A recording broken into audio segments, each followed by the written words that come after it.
Hey everyone, welcome back here to Techstrong TV. We're continuing our coverage of interviewing folks here at AWS reInvent from our suite up in the Win. Um, it's been an interesting couple days. Obviously, a lot of news, a lot of information, a lot about AI and agentic AI. If you haven't had a chance to catch, a lot of our coverage, sponsored by our friends at SUSE, by the way. We've also had some great conversations with SUSE and AWS, I recommend. But let me introduce you to my next guest. His name is Chen Burshan. Yes. Chen is the CEO of a company called Skyhawk Security. And if I'm not mistaken, it's skyhawk.security Skyhawk.security, correct. is the website. So Ken, welcome back. Welcome back. The last time I saw you, you weren't sitting across from me, you were on Zoom. But now we're here in person in Las Vegas. Very excited to be here, and thank you. Thank you, my pleasure. But look, not everyone watching this saw you last week. Yeah. So I'm afraid we got to do a little bit of groundkeeping here. Give people an idea of kind of your journey and what Skyhawk does. Yeah. So first of all, I obviously recommend everyone to see our previous recording. Absolutely. Which has more in-depth coverage. Skyhawk is a cloud security company. Our roots are in cloud threat detection and response. In the past years, we added AI-based red team and transformed the platform into an autonomous purple team platform. Basically, we have a red team in AI that fights the cloud threat detection engine and creates basically a purple team, automated autonomous purple team on customers' environment. And I'm inviting you to talk with us further to learn more. Absolutely. Yeah, and it was interesting. I was mentioning with Susa earlier, we did a panel and we were talking about AI and what autonomy it brings in software development. And one of the examples came up sort of like an AI red team, right? Where look, the code might be generated by one LLM, but we're going to use an AI red team by a different LLM or a different, model to check the code before. And I said, at what point does the human go into this loop, right? At what point is, if the code's generated and the testing of that code is generated and the deploying is generated? So, in my case, I see generative AI as a force multiplier. It's not eliminating humans. In our experience, I was able to build an AI-based red team with extremely efficiently with a very small team. We have companies that were building, breach and attack simulation with tens of people in R&D and over years. We were able to do with a relatively small team what would otherwise, before generative AI, take probably tens, right? So it's a force multiplier. Even more importantly, in our case, it was a fundamental design consideration, because we thought that adversaries are going to change, right? They are going to use generative AI in order to build attacks. They are. And, we started that claim 3 years ago, and people were a little bit hesitant. Now it's obvious because we see it in the wild. OpenAI talks about how ChatGPT was used. Anthropic were talking about how cloud was just used by adversary to build attacks. So now it's reality. It's obvious. It's a force multiplier for adversaries, and therefore we as the defenders have to use it in order to help our customers protect against what they're going to encounter in real life. So it's not zero human in the loop. There is, still a research team. There's still development team. We do have some human in the loop, but the pace in which we're able to build basically attacks that are tailored to customers' environments, just amazing. It's unparalleled. No, this is, Look, I had friends who started like for instance, Cobalt. I'm sure you know Cobalt. You know, crowdsourced penetration testing, right? Because before that, the limiting factor was how many pen testers can you have, Right. right? And now, you know, with crowdsourced, I could have literally hundreds.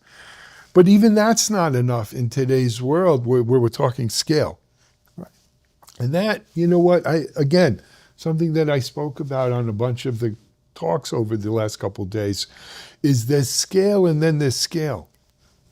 The scale that you see at an AWS or Google or Microsoft, any of they don't call them hyperscalers for nothing. Yeah. The scale is phenomenal.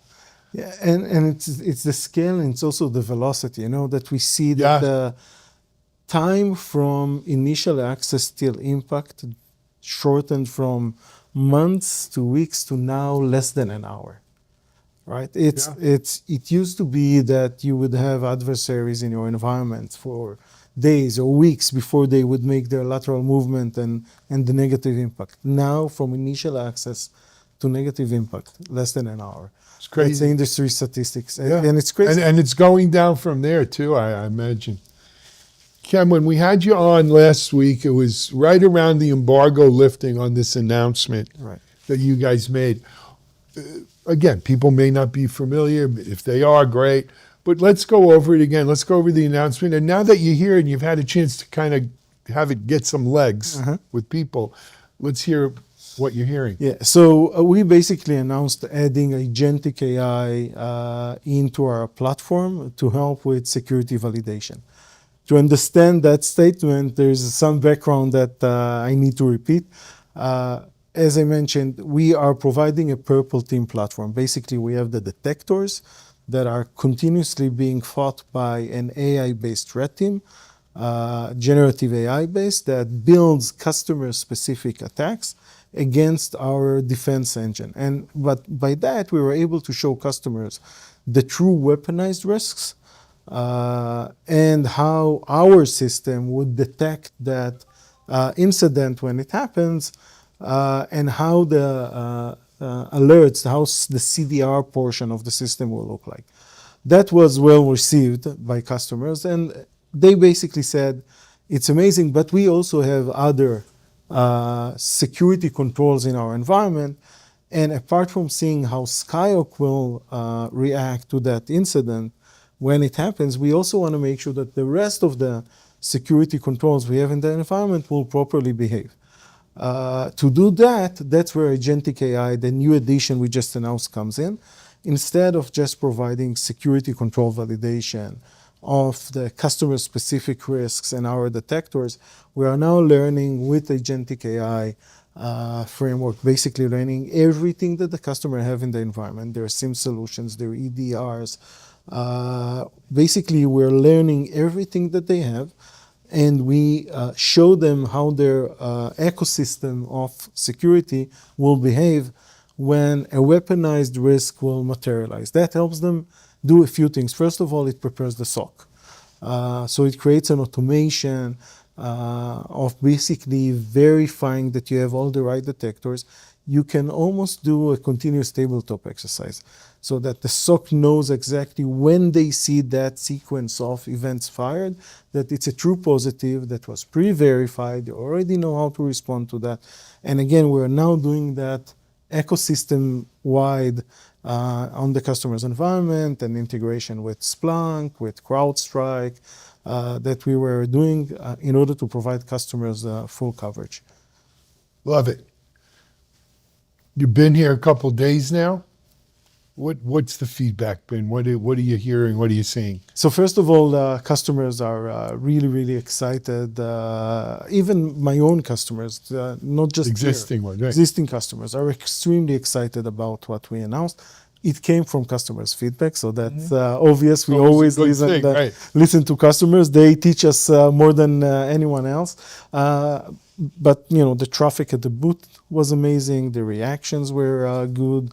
I feel that it touches true pains of customers. You know, they get a lot of noise, a lot of alert fatigue. They don't know what to do with it. You know, people stand by the booth and they see the matrices that we placed out there that customers reported to us, and they say, okay, I have that pain. I want to learn more and Well, resolve because the it's same real pain. world. It's a real world pain that they have. Like they have literally, people told us, hundreds of thousands of alerts that they need to deal with, whether it's on the risk side, on the vulnerability scanning, as well as on the runtime side, right, left of the boom and right of the boom, and we basically help with all of that.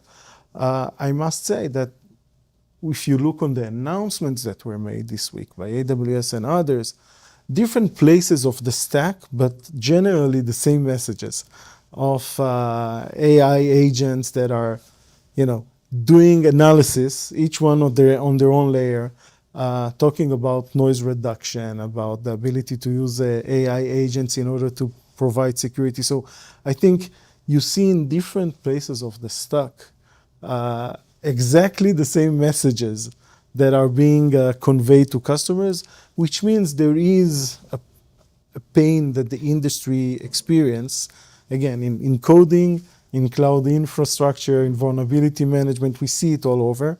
I think that there is a tsunami of solutions from that family that we're going to see.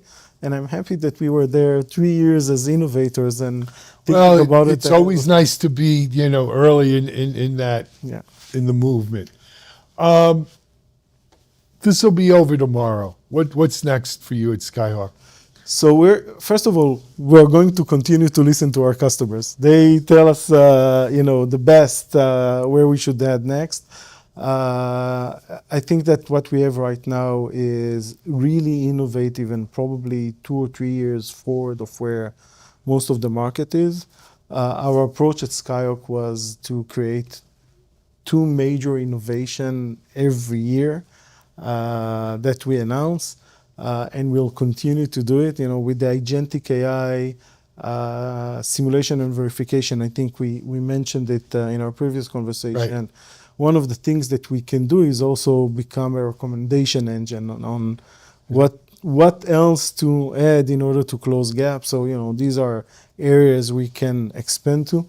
But, the core essence remains being a purple team platform, solving the pains of noise reduction, getting the SOC prepared to respond to events, showing customers their true weaponized risks rather than, laundry list of vulnerabilities they have nothing to do with. The core values remain, and we will innovate around them more and more and more. Absolutely. Excellent. Hey, I want to thank you for popping up here. Thank you for inviting me. Again, it's skyhawk.security. Skyhawk.security. Check it out.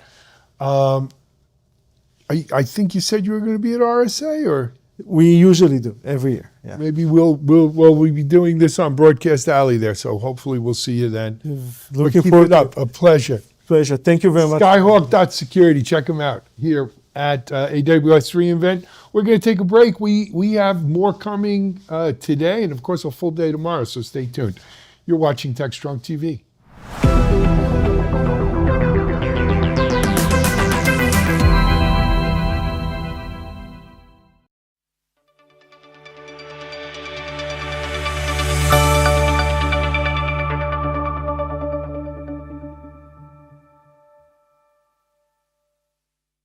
Have you ever been responsible for modernizing a global data center network while keeping critical apps online?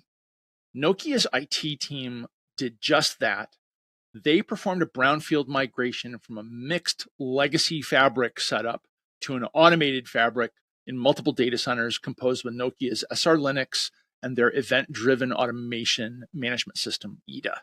I'm Scott Robon, and in this video, Tom Hollingsworth and I will give you an overview of a coming blog and video series that breaks all this down step by step. I'm Tom Hollingsworth. Scott and I interviewed the Nokia IT team behind the project and dug into their planning and migration materials. What we're sharing today is how they turned pain points into an automation-first operating model and what you can take away from their journey. You'll also hear about the people side of things, why data quality, communications, and ops discipline matter just as much as the tech choices.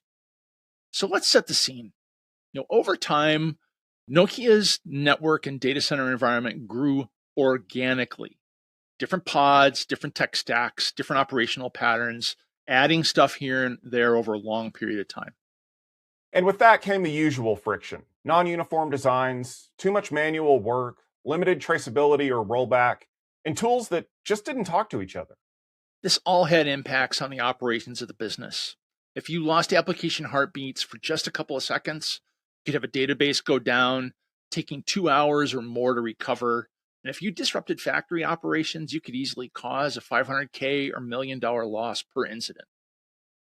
The biggest challenges were with the infrastructure. People became afraid to do the simplest things, like adding a VLAN. They needed to move to a NetOps deployment model with better tooling and observability. This wasn't a buy some switches situation. They laid out specific requirements that had specific outcomes. It covered hardware, software, services, and migration execution across multiple dual data centers. The production fabric requirements included API-first operations with zero-touch provisioning, programmatic overlays, robust routing protocols, jumbo frames, multicast, QoS, and dual IPv4, IPv6 stack operations. On the management side, small failure domains, programmatic VLANs, strong AAA, and tight integration with ticketing, monitoring, and logging. Okay, so how do you architect for that? Well, the team leaned into leaf spine CLO physical network architecture with a layer 3 underlay and a programmable overlay using VXLAN. They also specified a digital twin requirement to model and test future deployments and pre-validate changes, and NetOps operations with CI/CD and using that digital twin for dev and test environments. SR Linux and EDA are the heart of this new tool set. They opted for EDA via SaaS to keep the infrastructure up and running no matter what happens in the environment. EDA is Kubernetes native. You treat your network constructs like resources. You keep the network in a desired state, and then you extend it with custom apps. Think connectivity diagnostics, correlated alarms, and logs with proactive monitoring and forecasting. The team made all these choices to drive programmatic access to the network, with a shift to infrastructure as code, CI/CD pipelines, and superior observability. So now let's talk about the migrations themselves. They used a live migration method with VLAN handoffs from the legacy infrastructure to the FMO, SR Linux, and the EDA fabric. They rehearsed everything in the EDA digital twin and executed changes as code. The process went a little something like this. 1. Build layer 2 VLAN extensions between legacy and the new SR Linux fabric. 2. Make sure that critical loads are dual homed and then swing redundant links in batches. 3. Activate the host on SR Linux, deactivate it on the legacy because your gateways are still on legacy, simulate that whole thing and verify that it all works. 4. Move the servers and frames one by one. And lastly, cut the gateways and fabric exits over to the new fabric, and you have quick rollback baked in. Every step in this process had pre-checks, approvals, and a clean rollback path. Post-migration is where the wins really show up. Faster automated implementations, fewer inconsistencies, fewer outages, and measurable cost and time savings. If you want a concrete example, the team saw an 80% reduction in incidents during the initial phase of the migration pilot. That's striking, 80% reduction. That's a big deal. And the human factors, well, investing in high quality network data, keeping communications with the team, and motivating strong operations. Operational responsibility does not vanish. You still own the outcome. All those team human factors came into play. So here's what you'll learn about all this in more detail in the coming series with more detailed videos and posts on interviews with the Nokia IT team. We'll start with the team's pain points and their desired state. We'll dive into their specific requirements.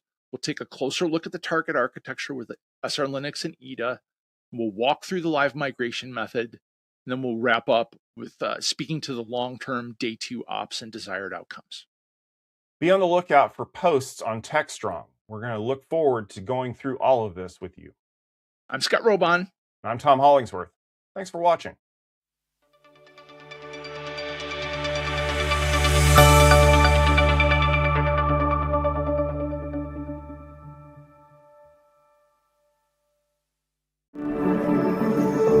DevOps doesn't end. It adapts.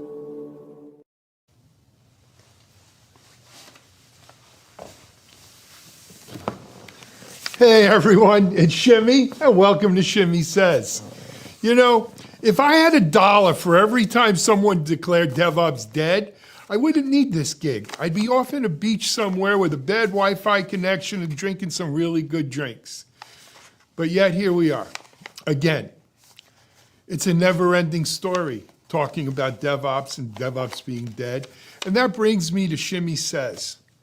Or the subject of our Shimmy Says this week, DevOps, the never-ending story. Shout out to my team who came up with the thumbnail here of me riding the never-ending story dog. That was pretty damn good. But anyway, let me tell you how this whole thing started. It started the way a lot of my Shimmy stuff starts. Someone a lot smarter than me writes something that I take notice of, and I say, they got something there, and I just riff off of it. Truth be told, I've made a career out of riffing off of smarter people. And that's okay. There's nothing the matter with it. There's a life lesson there for you. In this particular case, that smarter person was Charity Majors. Charity, of course, is the CTO over at Honeycomb. She's smart. She says what's on her mind. She says it plainly, and I love her for it.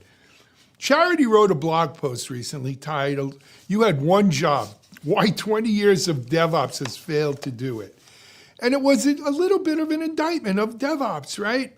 Because in Charity's mind, the one job they had was really to make observability work right? To get those feedback loops in, to get devs working to make sure their code's right and they care about it. For me, it hit a nerve, not because it was wrong, because in a lot of ways it was frankly painfully right. But most of all, it said out loud what a lot of people have been muttering into their coffee cups at conferences now for years. In a lot of ways, it gave rise to the whole platform engineering movement. DevOps isn't perfect, right? So I riffed on this. I wrote a response to Charity on DevOps.com, and you could go check that article out. It's not that DevOps failed, it just needed the right tools. I wrote on it. Charity and Christine Yen from Honeycomb and others posted and commented, and something happened. What normally happens when you write a good story. People engaged, they debated, they laughed, they disagreed, respectfully mostly. There's always some haters out there. Charity, as I said, Charity herself chimed in.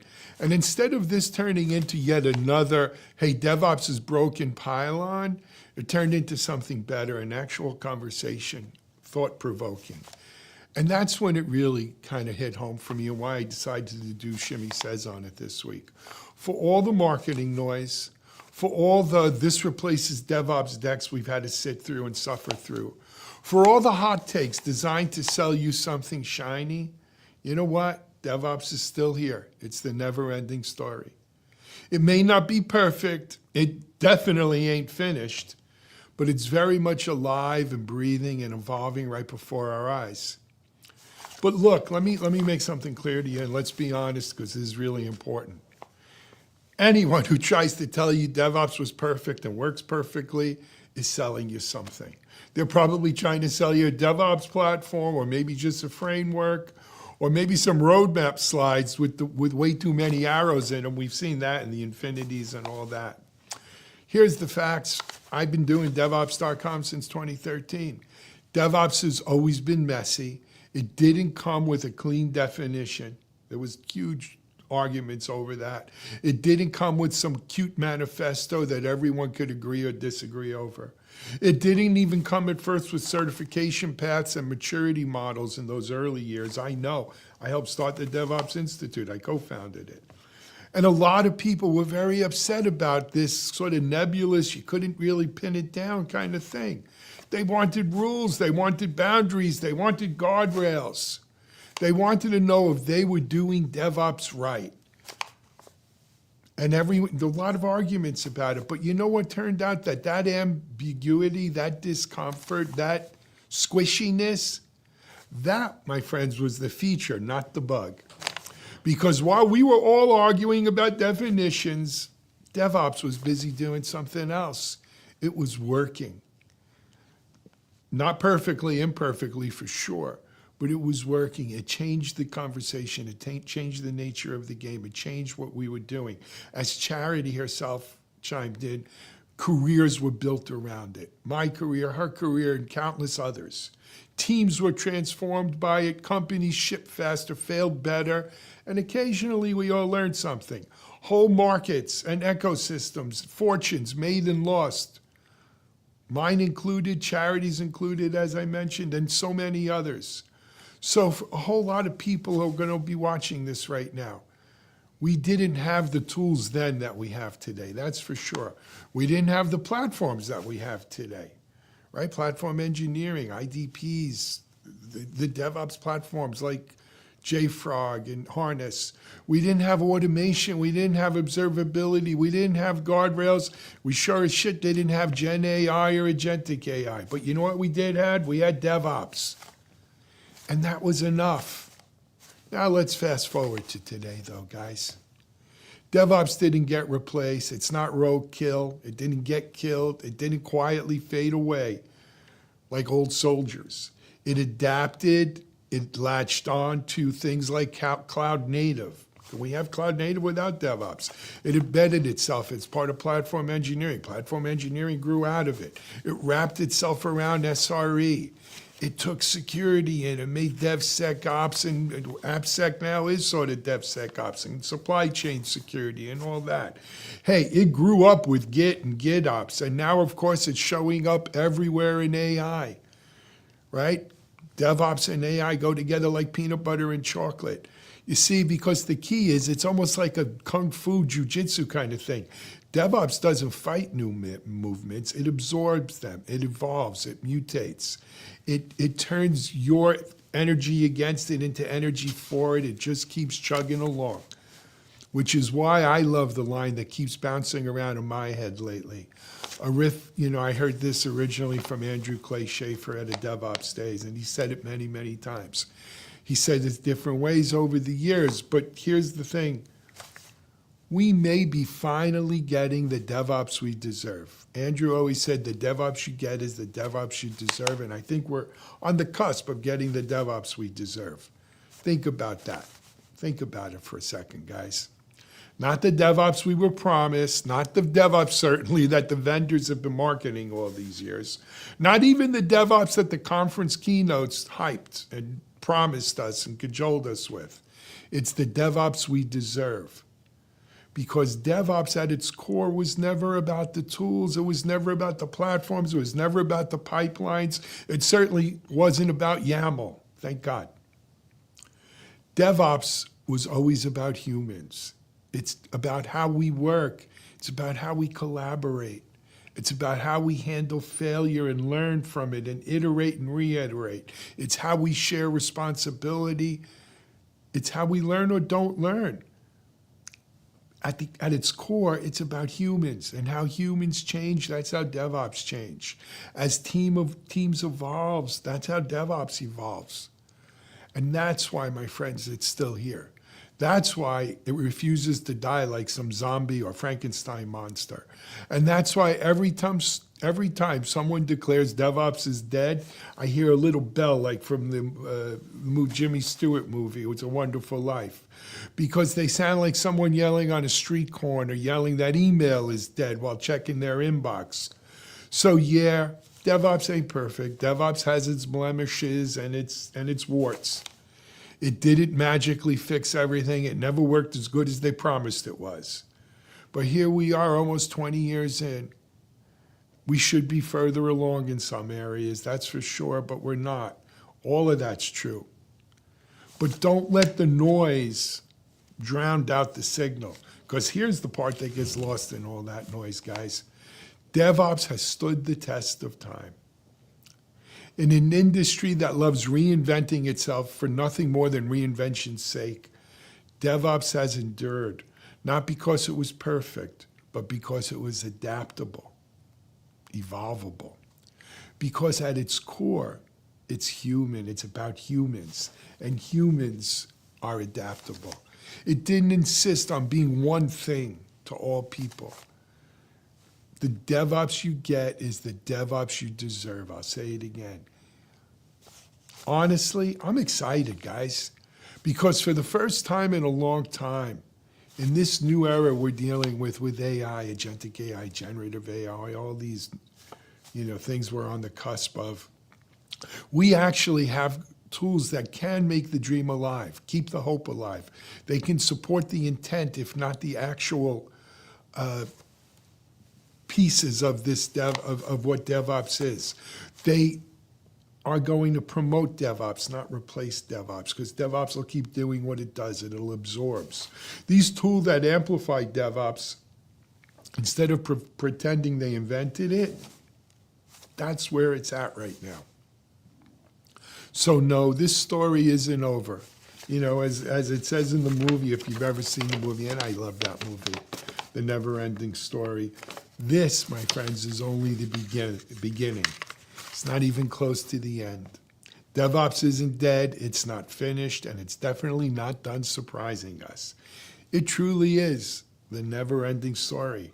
So strap in, because the next chapters are just getting started. It's going to be really interesting. Stay along for the ride. This is Shimmy Says. Have a great day, everyone. We'll see you next time. Shimmy says, shimmy says, shimmy, shimmy, shimmy says, ask me almost anything.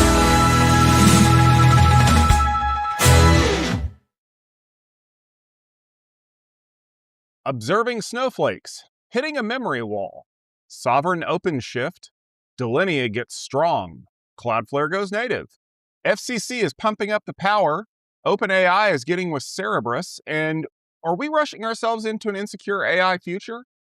All that and more in this episode of the Tech Field Day Rundown. Hello, everyone. Welcome to the Tech Field Day Rundown. It is January the 21st, and we hope that you are appreciating the fine little furry creatures that are probably packing away acorns, because it is Squirrel Appreciation Day. And who better to talk about squirrels than your friendly co-host, Tom Hollingsworth, Captain ADHD himself. But joining me, thankfully, is someone to keep me a little grounded and not quite so nutty, Alistair Cook. Al, it's good to see you again. Did you say squirrel? Where? Where? I didn't see squirrel. But it is, of course, also National Granola Day, another day that the squirrels will be taking all of the nuts out of your granola today as we get into some kernels of stories in the Tech Field Day Rundown. Yeah, I can't wait. We've got a packed day of news, and we're going to kick off with some big news because Snowflake is planning to acquire AI-driven SRE program Observe to significantly strengthen its observability and AI ops capabilities as enterprises push from AI pilots into AI production. By combining Observe's telemetry, logs, and trace analytics with Snowflake's AI and data cloud, the company aims to give CIOs unified visibility across data pipelines, models, and infrastructure, while also reducing the high costs associated with traditional observability tools like Splunk and Datadog. Analysts say that the move positions Snowflake as a scalable, cost-efficient control plane for running production AI reliably. Al, do you think Snowflake made the right move by picking up Observe? Absolutely. I think there are some real challenges dealing with the volume and types of interactions that we're seeing as data is being fed into agentic AI systems. And if we thought the DevOps-inspired microservices led to fragmentation of knowledge and fragmentation of awareness of what's actually making our applications work, agentic AI is going to make that way worse, or is already for many customers. And so this idea of improving observability and particularly moving away from tools that are really logger-oriented and towards true observability tools is something that's really strong. I saw this quite strongly at KubeCon North America at the end of 2025, that this observability is hot again, and it's hot because we brought more complexity into our environments with these AI applications. Of course, Snowflake would much rather you paid them to store all of your observability data on their platform than paying those other guys, Splunk and Datadog in particular, to store that same data. So there's an element here of Snowflake wanting to hold more of your data, but also that we are definitely seeing more complexity as we're building more of these AI applications. One of the other things that we will see is an increase of site reliability engineering being done by AI.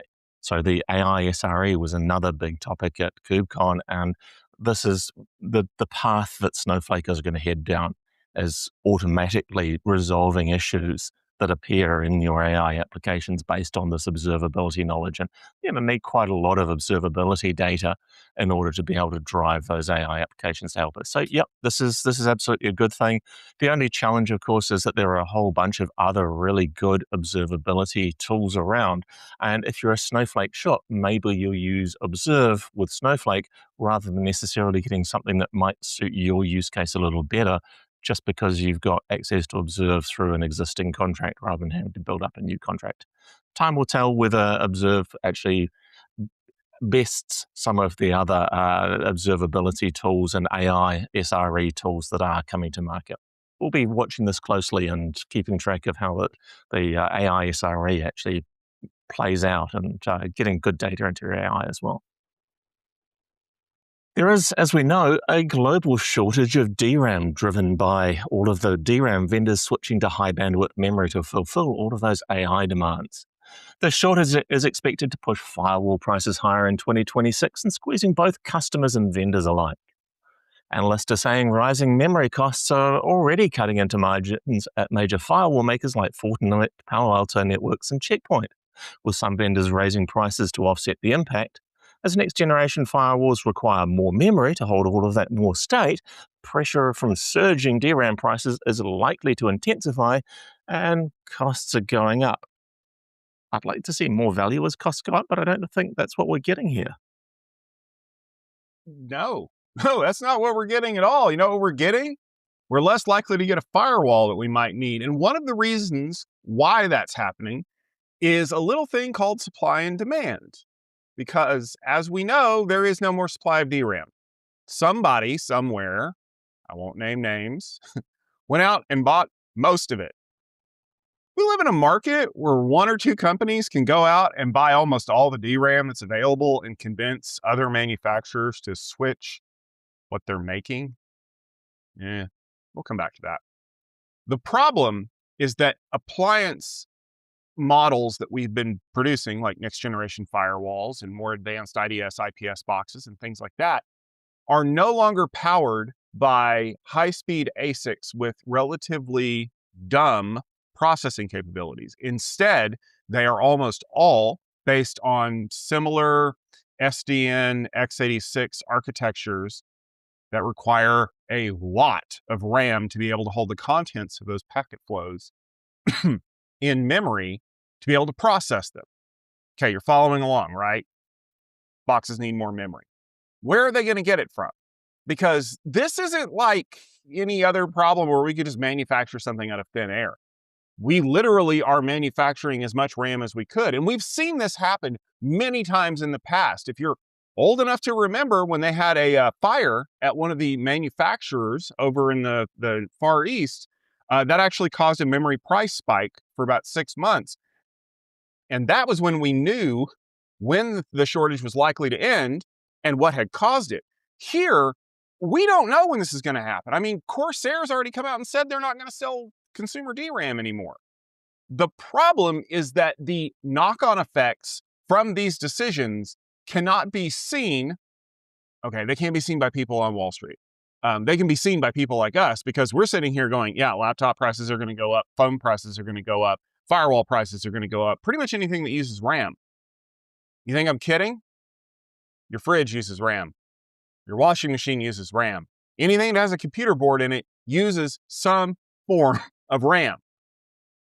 Do you think that the prices of those things are going to go up when nobody can buy the RAM? Because the only way to get a hold of RAM is to outbid the people who have paid through the teeth for it. And what that means is that the companies who are beholden to shareholders who expect a certain return on their investment that is then used to buy back the stock to raise the stock price, they're not going to accept a margin cut, but they're more than happy to pass those price hikes along to their customers. So folks, if you haven't already bought your next gen firewall, or if someone's coming around knocking on your door wanting you to upgrade to the next version because they need to make their boat payment this month, you might want to get them to lock in the prices right now, because I promise you, in a month, they're going to be a lot higher. IBM is launching a sovereign IT platform based on Red Hat OpenShift that's going to let organizations deploy isolated, compliant workloads in as little as a day. It's designed to keep data, identities, and encryption keys under local control. IBM Sovereign Core helps enterprises meet regulatory and data sovereignty requirements, which is an increasing priority as AI workloads and geopolitical concerns drive demand for regionally managed infrastructure. Al, do you think that customers are going to buy off on a sovereign platform that they control? Absolutely, particularly right through Europe. This is a pretty hot topic as the Cloud Act in the US allows any US court to essentially confiscate or get access to any data stored on a platform that's operated by a US-based company, and that covers all of the major cloud providers that we care to use. Uh, the challenge then is, of course, the US oversight of what's happening in Europe is kind of concerning in the current geopolitical climate. The kind of tensions between European states and the US leads us to want to more strongly, if we're a European company, more strongly isolate ourselves within the actual sovereignty of the place we operate, be that broader Europe or anywhere outside of the United States. And that's where sovereign cloud has become a very significant thing. The Sovereign Core platform from IBM looks interesting. It's got all of the little tick boxes you want to have along there. I mean, OpenShift is your Kubernetes platform. It's got components in there from HashiCorp in order to automate deployment processes. It definitely is an interesting possibility for a sovereign cloud platform for large organizations, or equally for cloud providers that are European focused and European operating. Uh, the idea for the sovereign cloud is that it needs to be self-contained. It needs to not rely on external services, external authentication, those kinds of things. We look at something like AWS, where the authentication tool, the IAM service, runs exclusively within the United States. Well, this IBM Sovereign Cloud is putting the IBM Verify Identity service inside the cloud that runs. It's not external. So yes, this is pretty significant. General availability won't be for a little while because IBM is saying they're releasing the technical preview in February and general availability later in the year. I think we'll probably see quite a lot of demand for this, along with any other sovereign cloud platform that is available to customers. The only risk on this, of course, is that IBM is a US-based company, and technically the Cloud Act says that these sovereign clouds that are operated with IBM software are still subject to US court jurisdiction. So it will be interesting to see whether that gets in the way of people, whether we actually see more of a rise of open source or European-based products for these things. Again, time will tell. We are seeing other cloud providers building European operated clouds, European employees, European operating companies. Interesting to see how this plays out over time.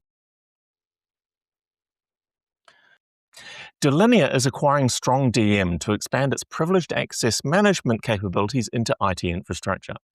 StrongDM's just-in-time identity-based access model helps reduce cybersecurity risks by eliminating long-term credentials for both humans and, importantly, non-human identities such as AI agents. Together, Delinea and StrongDM aim to give security teams better visibility, limit over-provisioned access, and particularly long-term persistent credentials that are being reused, and to support a move towards a zero-standing privilege model. This looks like an awesome set of capabilities being added to one of the leading security companies. Delinea has been in this privileged access management for a while, so this looks really cool to me, Tom. It is really cool. It was about a year ago that I finally had a chance to sit down and talk to the folks over at Delinea, and I wrote up an article over on my LinkedIn page, and I went back and I looked at it. And as I was glancing through everything, one of the things that stuck out to me was they're doing a really great job of limiting access to certain things, but what they really need is a way to do that on the fly. Because one of the problems that we run into now is that so many things get overprivileged, over-provisioned, and we never dial them back, right? Like we've all done it, everybody, right? I'm just going to give this user admin rights, and that's going to solve this problem that I'm having, and I'll fix it later. That was like 10 years ago, and it's still not fixed. And I've got an admin user sitting out there doing things that it really shouldn't.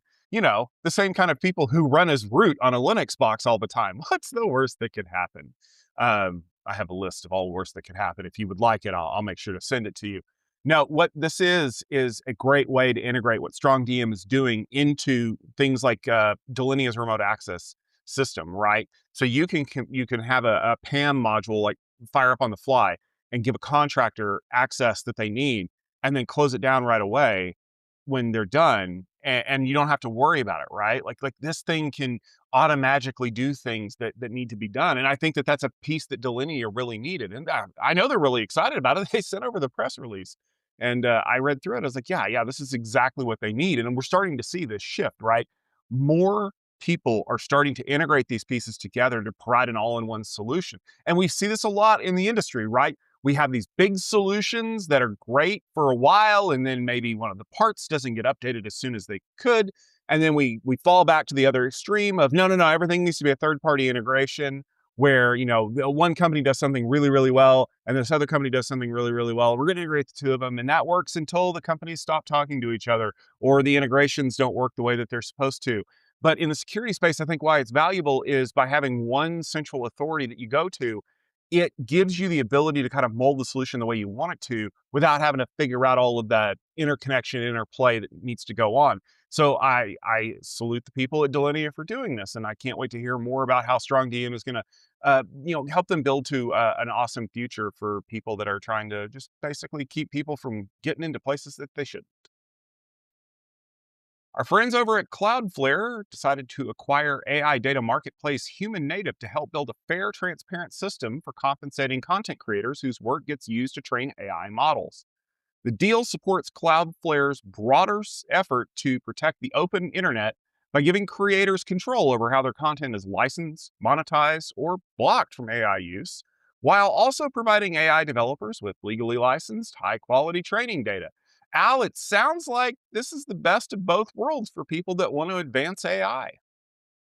I have high hopes for this. We have a bunch of cases in front of judges at the moment around AI tools that are reusing licensed or reusing copyrighted content and can be made to reproduce that content with no attribution. So some suggestion that this is illegal copying of the original content rather than fair use. And if some way of resolving this out is going to significantly help us. If we don't resolve this problem out, what's going to happen is there's going to be no incentive to create new, actual human created, inspired content, the sort of thing that you and I write fairly frequently. The incentive will be to just recreate things through AI tools and put as little effort into it as possible because AI tools are going to recreate all the content and take all the attribution anyway. When I first looked at this, I thought, this is odd.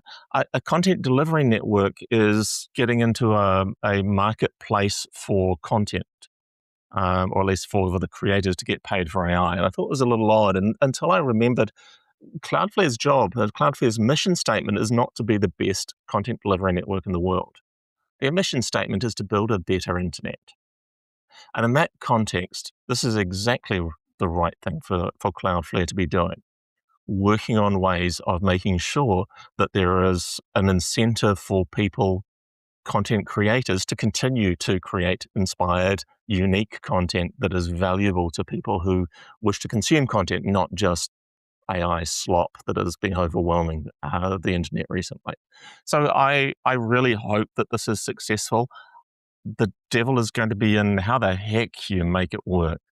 because these huge AI, large language models that are in widespread use, they've been trained on internet crawls that have no attribution back to the original, or at least the way the LLMs are built have no attribution back, no way of showing that we created a result here from our AI tool that actually used this creator's content and this creator should be compensated. That's just not built in at the moment.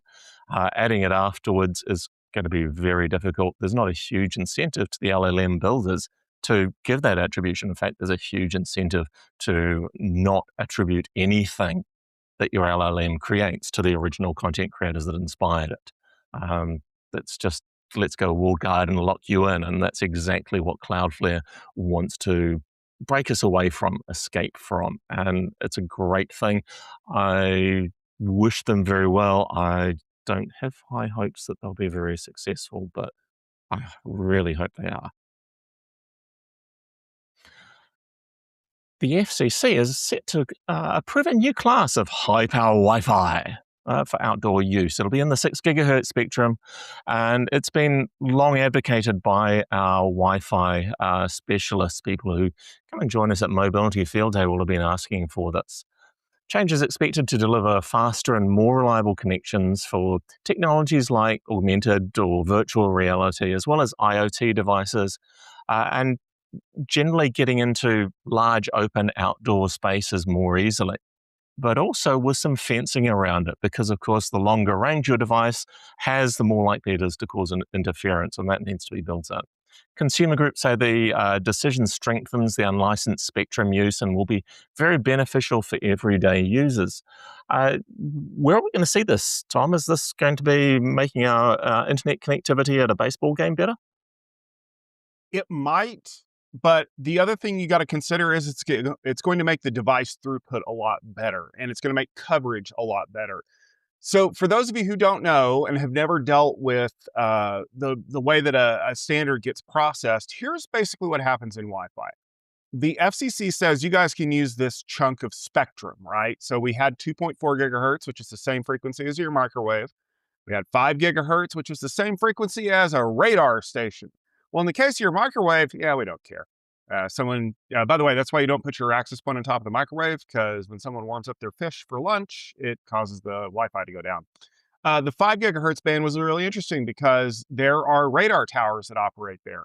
And those were in DFS. And if your access point got a DFS hit from a radar tower, it had to shut down on that frequency. Well, then we get to 6 gigahertz. And if you've ever heard a talk from Chuck Lukaszewski, who used to be at Aruba, they did extensive testing in 6 gigahertz, because the one thing that occupies the 6 gigahertz spectrum is satellite downlinks. And guess who was really upset when they wanted to open the 6 gigahertz spectrum for unlicensed use? If you guess satellite downlink providers, you win the Cupid doll. They went crazy and they wanted proof that it wasn't going to interfere, and we're the incumbent and you need to do this. And Aruba walked into the meeting and said, here's all the proof you need. We don't interfere. And that somehow still managed to get them shut down for a very long time. So if you've been to Best Buy recently and you bought a 6 gigahertz access point, you probably noticed that you can only legally use it indoors. Why? Because there are 2 different power modes for 6 gigahertz. There's very low power, which is designed to be used in a building, and it should not radiate outside of your building very far, and it has the power basically turned down a little bit. Then you have the rest, right? And based on the stats in the article, you should be able to provide about twice the amount of power that you would get out of a normal access point, which usually runs around 100 milliwatts. And that would provide a much bigger coverage area. Bigger coverage area means that the devices that are out there are going to be able to hear the signal better. They're going to be able to transmit data better. And if you're close enough to it, things like AR or VR will be able to transmit a lot of data really fast. This is a big win for all of the companies that were lobbying the FCC to make this happen. Read the article, folks, because I'm going to tell you a little secret. This did not come from the government. The government doesn't care. This came from all of the device manufacturers that make all the access points and a lot of really big customers who want this turned on because they need better Wi-Fi. And they lobbied and pushed and probably took somebody out to a steak dinner more than once to make this happen. which means that we now have this ability to do these things outdoors. That's a huge win. Bravo to you guys for making this happen. We can finally unlock the complete power of 6 gigahertz without worrying about whether or not a satellite downlink provider is going to yell at us. Yeah, there's still some geofencing, and you've got that AFS coordination database that you got to worry about. But hey, we're getting there. I'll take it. It's a win. Let's talk about our friends over at OpenAI, because guess what? They signed another deal. This one's worth more than $10 billion with AI chip maker and Tech Field Day presenter Cerebras to secure up to 750 megawatts of computing capacity over the next 3 years. The agreement helps OpenAI address growing compute shortages as ChatGPT usage scales, while signaling a shift towards long-term infrastructure partnerships in specialized AI hardware beyond traditional GPUs. Al, is there a shortage that we needed to fill with Cerebras? I think there's some interesting challenges going on. One is that NVIDIA has become extremely large based on the vast amounts of money that are being spent on AI hardware. Now, when a single vendor becomes very large and becomes effectively the sole supplier for a particular category, they get to dictate terms, and that's not good for the customers.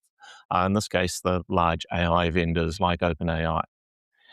Here, OpenAI is basically hedging and spending a bunch of money with Cerebras to use a different architecture.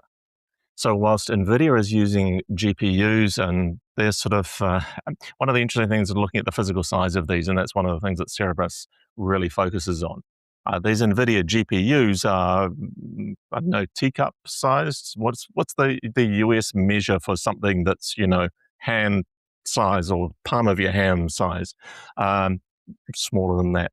Whereas the Cerebras design uses wafer scale. So they use the entire wafer of silicon, dinner plate size, they say. That's, again, not a metric measure, but it's a US measure of size.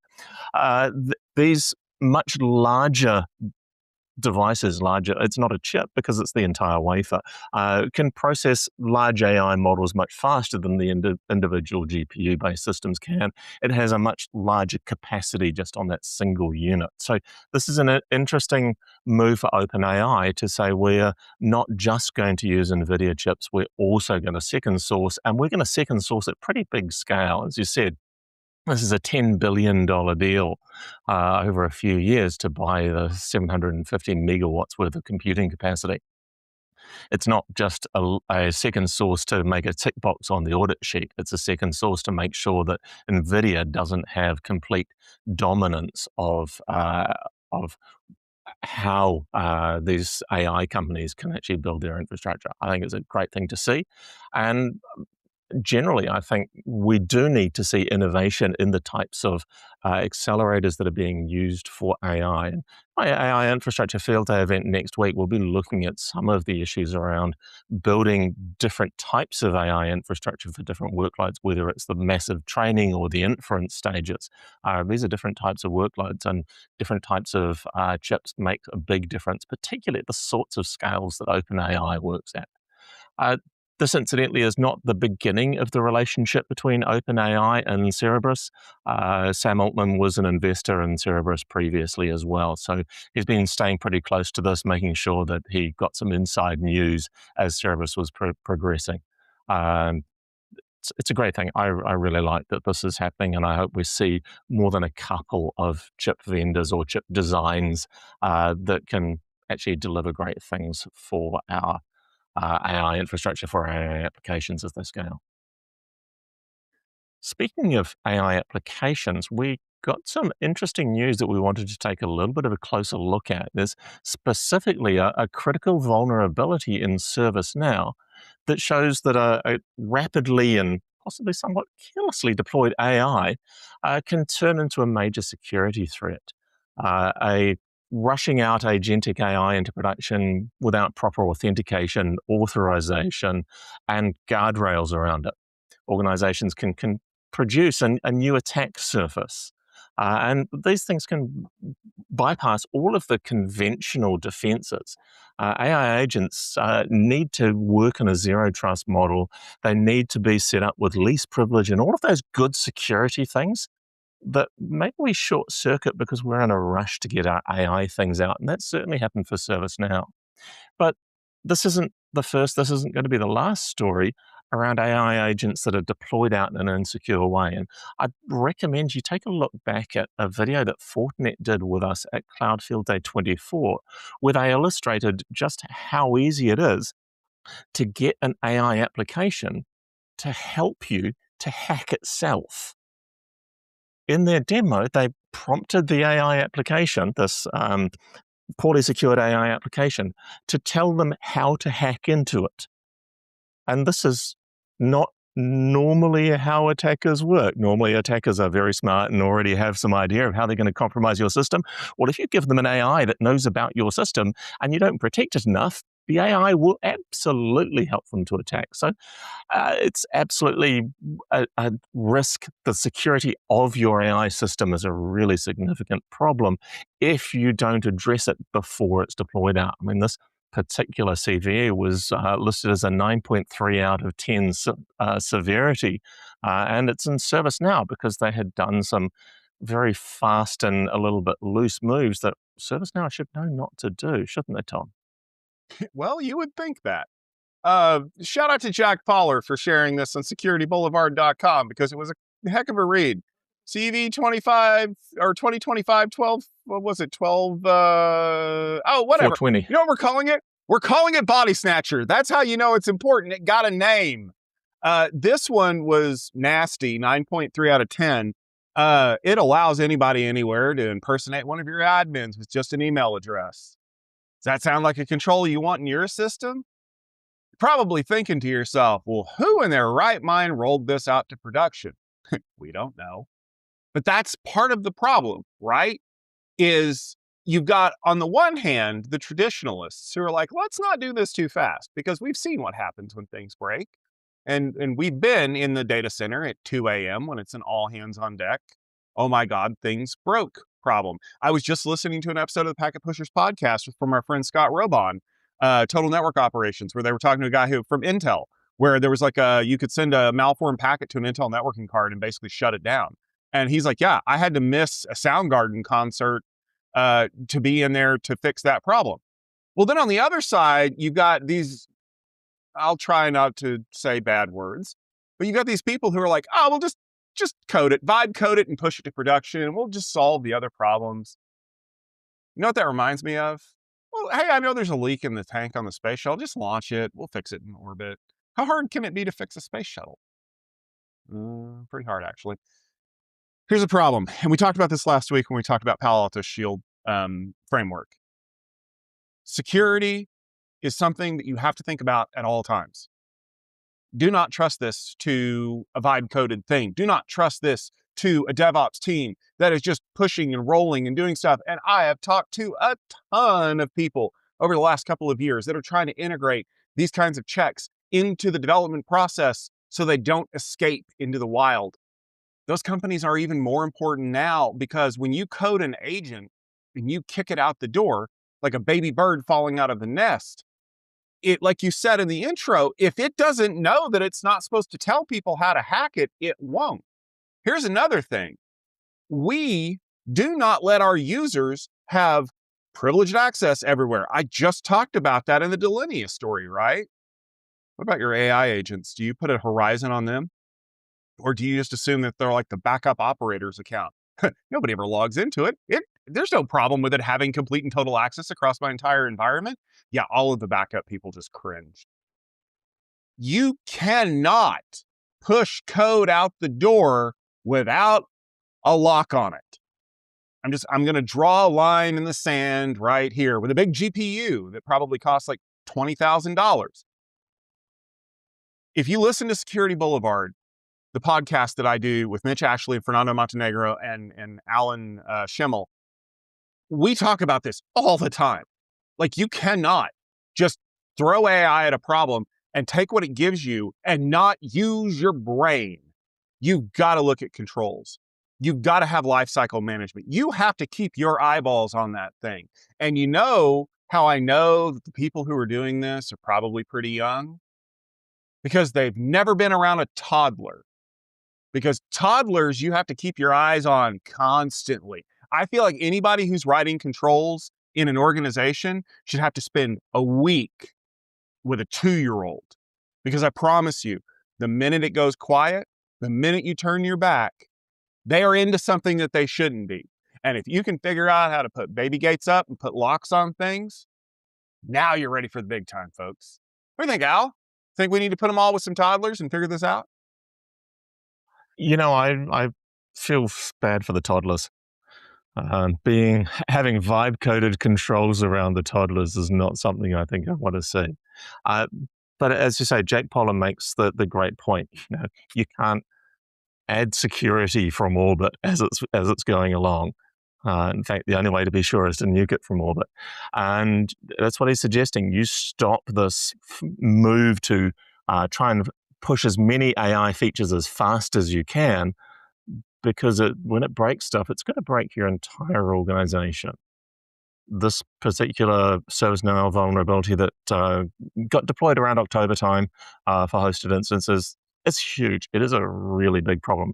And retrofitting best practice onto something that's currently working is always harder than building it from the beginning with good principles.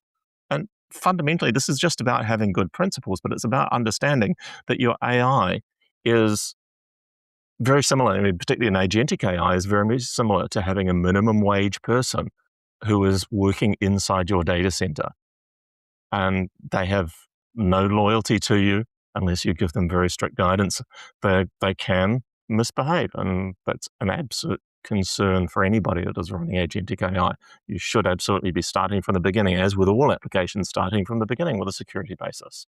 Uh, I, but I think we can continue to flog this one for a long time, and we are going to see more of these vulnerabilities come through. We absolutely are. They may not come through in such a visible place as one of our favorite organizations, ServiceNow, being hit with this, but lots of smaller organizations are going to be hit with these kinds of vulnerabilities and problems. This is going to be a common attack vector, and we'll see the usual host of security vendors trying to help build a fence, or at least be the ambulance at the bottom of the cliff to try and save you. But fundamentally, if you don't build that fence at the top, if you don't protect yourself from going wrong, it will go wrong. Can go wrong fast.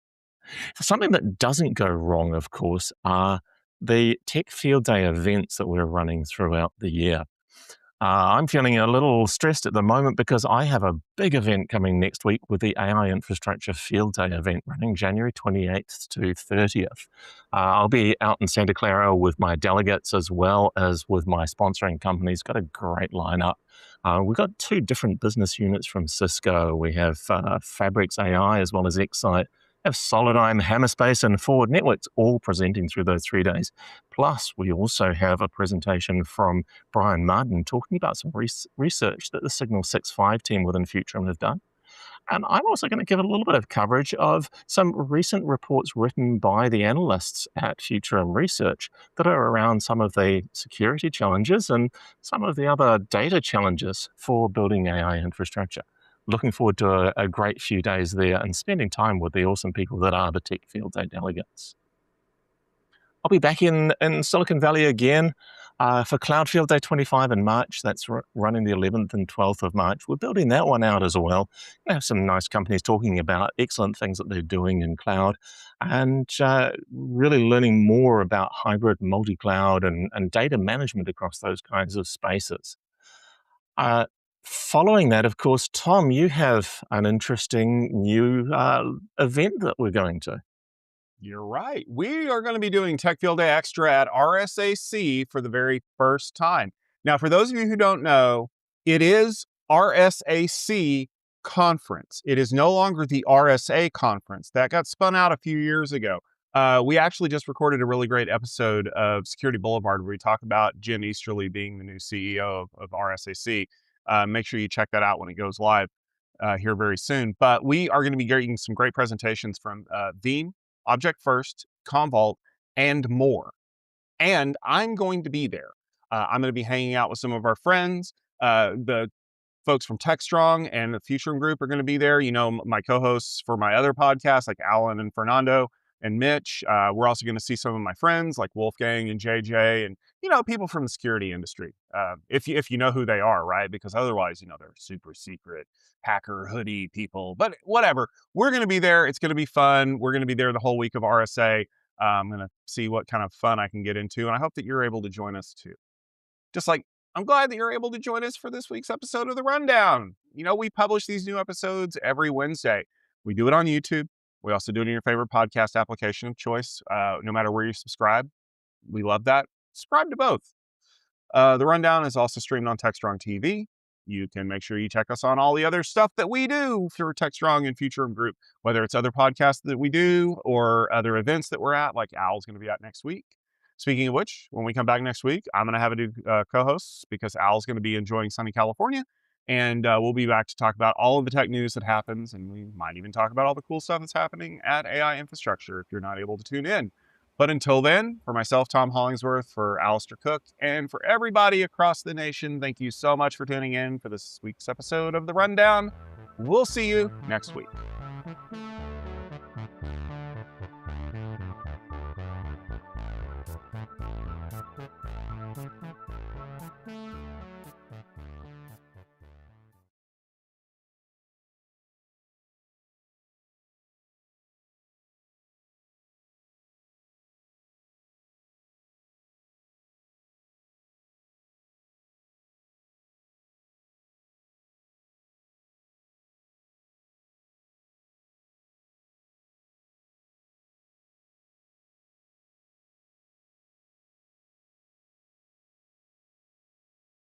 Enterprise AI applications need a solid data foundation, bringing together disparate data sets in a secure and flexible manner.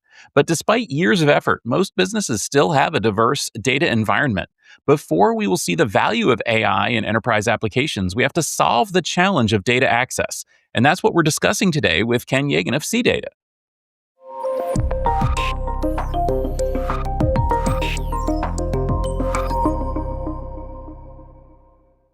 Welcome to Utilizing AI, the podcast focused on practical applications of artificial intelligence from the Futurum Group. Each episode brings together diverse perspectives to explore news and use cases in the ways in which AI is transforming enterprise IT and the industries it serves. I'm your host, Stephen Foskett, president of the Tech Field Day business unit here at the Futurum Group. Before we dive into the discussion, let's meet who's on the panel today. Hi, everyone. Brad Shimon. Good to be back with you. I am the VP and practice lead for data intelligence. I'm already thinking about chatting with Ken today of data intelligence, analytics, and infrastructure here at Futurum. And it's my pleasure to join you guys. And we have an exciting guest on. I'm going to introduce him now. His name is Ken Yegan with CData. Hi, Ken. Hi, Brad, Stephen, thank you very much for having me. I'm the Chief Product Officer at CData, Ken Yegan, and CData is a leader in enterprise data connectivity and integration, and we have one of the first managed AI connectivity platforms on the market. So excited to talk today about AI. As Chief Product Officer at CData, my focus is really on how our customers turn data connectivity into a governed, scalable foundation for enterprise AI. And that's why we're happy to talk to you about this because, again, this is Utilizing AI. We're all about figuring out practical, useful solutions based on AI. And I learned about CData last year, and boy, it is such a great idea because essentially one of the ways in which AI is going to become useful is when it can ingest and act on the various types of corporate data that enterprises have and really bring that data together and give us, help us to build applications that use it. The problem is that data exists all over the place in all sorts of different formats and so on.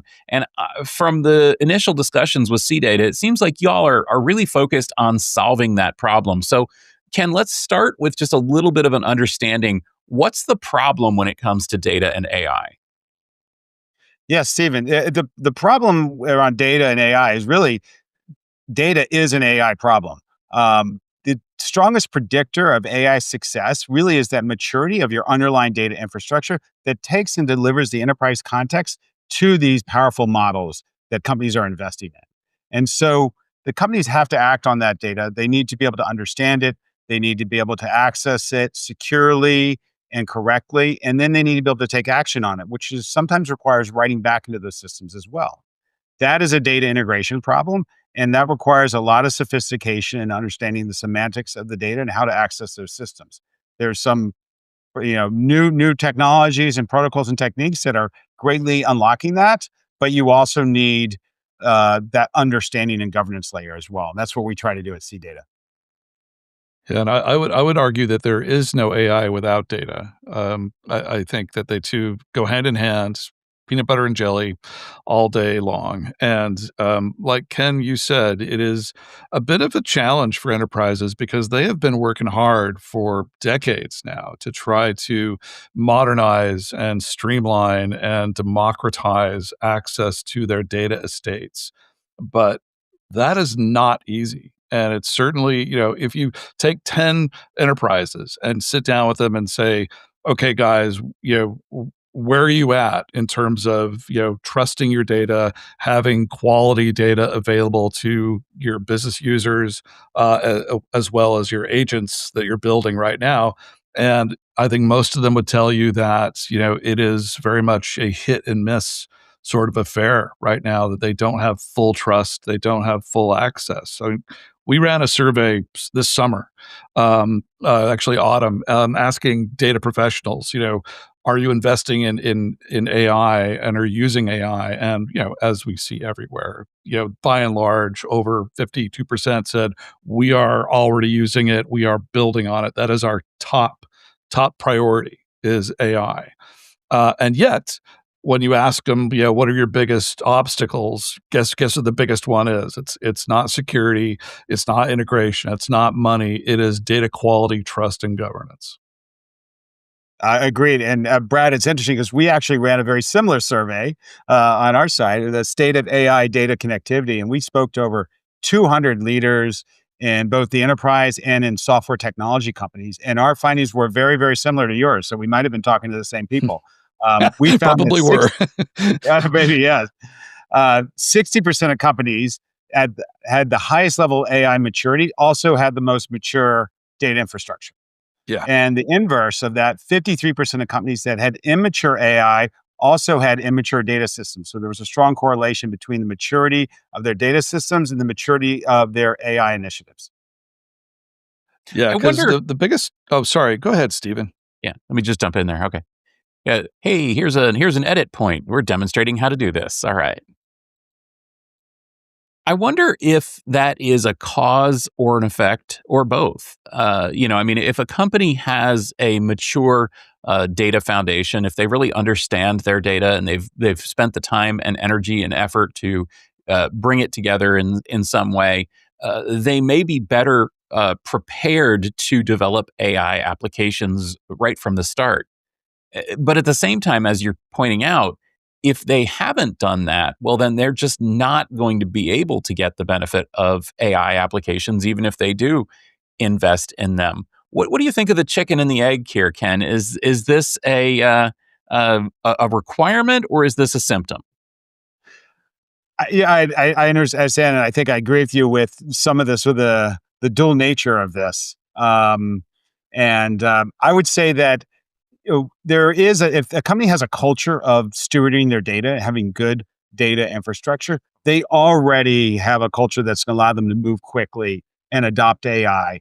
But on top of which, they're going to have that good infrastructure in which to do it. Those that haven't made that investment, they're trying to play catch up. They're trying to swap the engine in flight by plugging in better data while also trying to plug in AI. There are some ways to accelerate that, but you're going to have to do a little bit of the work required along the way. What we try to do at CDA is we try to help them sort of accelerate that, take advantage of what they have. The good news is, often when you talk about data infrastructure, you think about let's get everything into a data warehouse or a data lake and let's stage it all there and everything. And that's important, especially when it comes to understanding your business and analytics. And you can apply AI to that. But there's also sort of the need, and we saw this in our survey and our study as well, for real-time data. And real-time data is not data that's staged in a warehouse, but the data that's sitting inside your operational systems, data that you're going to act on directly and orchestrate your workflows and business processes around. And this is where agents in the world of AI are really starting to come into their own and their ability to sort of do that. And again, they require good understanding of that underlying data. What is the semantics of that data being stored in that underlying system? How do you operate on it? What are the correct ways to work with that data? And combining the semantics with that data access is that sort of accelerant that will allow you to take advantage of it and mature your AI projects much more quickly. Yeah, I agree, Ken. And it's funny because access and understanding, have to go hand in hand. And I feel like right now in the enterprise, we have unprecedented access comparatively to where we were just, even a few months ago, at the hands, for example, of the model context protocol that Anthropic came out with about a year and a half ago, and how, surprisingly, dominant that has become as a means of helping models in particular access data. But understanding what the data means is, I think, a greater challenge, and one that not a lot of companies are really, able to chat about. I mean, I would love to come back and actually talk about, how the easy button of model context protocol and how dangerous that is, because I think you guys are definitely seeing that in your customer base. But before that, can we talk about the semantic layer? Can we talk about, what companies really need to do to build that understanding? Do you feel, Ken, that we're getting to a point now where we have the ability to not go the data warehouse, data mart route, but instead have this open composable data lakehouse, let's say, that, totally separates storage and compute and lets me use whatever query engine I want, depending on who I am and the company, and always have, access to and knowledge of, when I say quarter close for accounting and sales, that it means this and not that. Yeah. Well, the common phrase is garbage in, garbage out. So you have to make sure that you're putting good data into that data lake, in order to apply that semantic understanding of it. So absolutely, I think we are approaching that, and I think AI is an accelerant of that, and the ability to have deeper understanding of the structure of the data and the meaning of the data, and both of those are important. Let me tell you what I mean by that. So the structure of the data is how's the data stored? Where do you find and how do you connect the different fields of the data together, and then can interpret meaning out of that? And then understanding that data, like, what does it mean? What is this number? Is this a quarterly number? Is it a monthly number? Does it include US or world, or, North America, whatever that might be? Understanding the context, what, accounting principles, if you're talking about financial data, apply to it. So there's a lot of context in order to interpret that data. And AI is really good at sort of stitching that context together. And at CData, we have some understanding of the underlying structure semantics and a bit of the understanding of what the actual data is, and we inject that into the context of the model. And that semantic context is super critical, because without it, I like to say, is you're left with a system that just burns tokens on ambiguity rather than delivering value to your user. And that's so difficult when you have such a diverse set of data sources. Not every data source is created equal, and not everyone is going to be able to have that kind of context. Talk to us a little bit more about how you deal with diverse data sets. Sure. Well, enterprises, the typical enterprise uses hundreds of different systems with data stored in all sorts of different locations. It could be internal databases, on-prem software and systems, SaaS-based solutions, partner systems, and so on. So you have to be able to pull all that data together and connect it in the LLM in order for that context to be valuable. And that is what a connectivity platform really helps with. We are actually able to go out and connect across systems and join data across systems, take a bit of the burden off the LLM, so you're not consuming all of your context and all of your tokens by having to bring all the data and do that processing in the LLM. We can push that down into these underlying systems across multiple locations, and then expediently bring that back to the LLM so it can do the final sort of reasoning or actions that it needs to perform. So being able to handle diversity is really, really critical especially in some of these new agent workflows that businesses are building. We as humans, we deal with that sort of diversity day by day. You move in between what you used to call swivel chair integration and moving between system to system, pulling data together, copying and pasting, pulling up analytics reports. We do that as part of our job. We're now asking AI and agents to do this. And so it needs to be able to manage and handle that diversity. So you need to be able to have a system, an underlying infrastructure that supports that diversity as well. Yeah, at scale, right, Ken? Because as we start to get into these very advanced agentic pieces of software that we're building right now, getting data to the model is half of the challenge, half of that battle, and not just understanding it. And so you see a lot of investment right now in things like memory caching for being able to batch process and be able to not burn tokens, but still get the data to the models. And I think we need to also think about the fact that it's an entirely new constituency, not just for consuming data, but for producing data.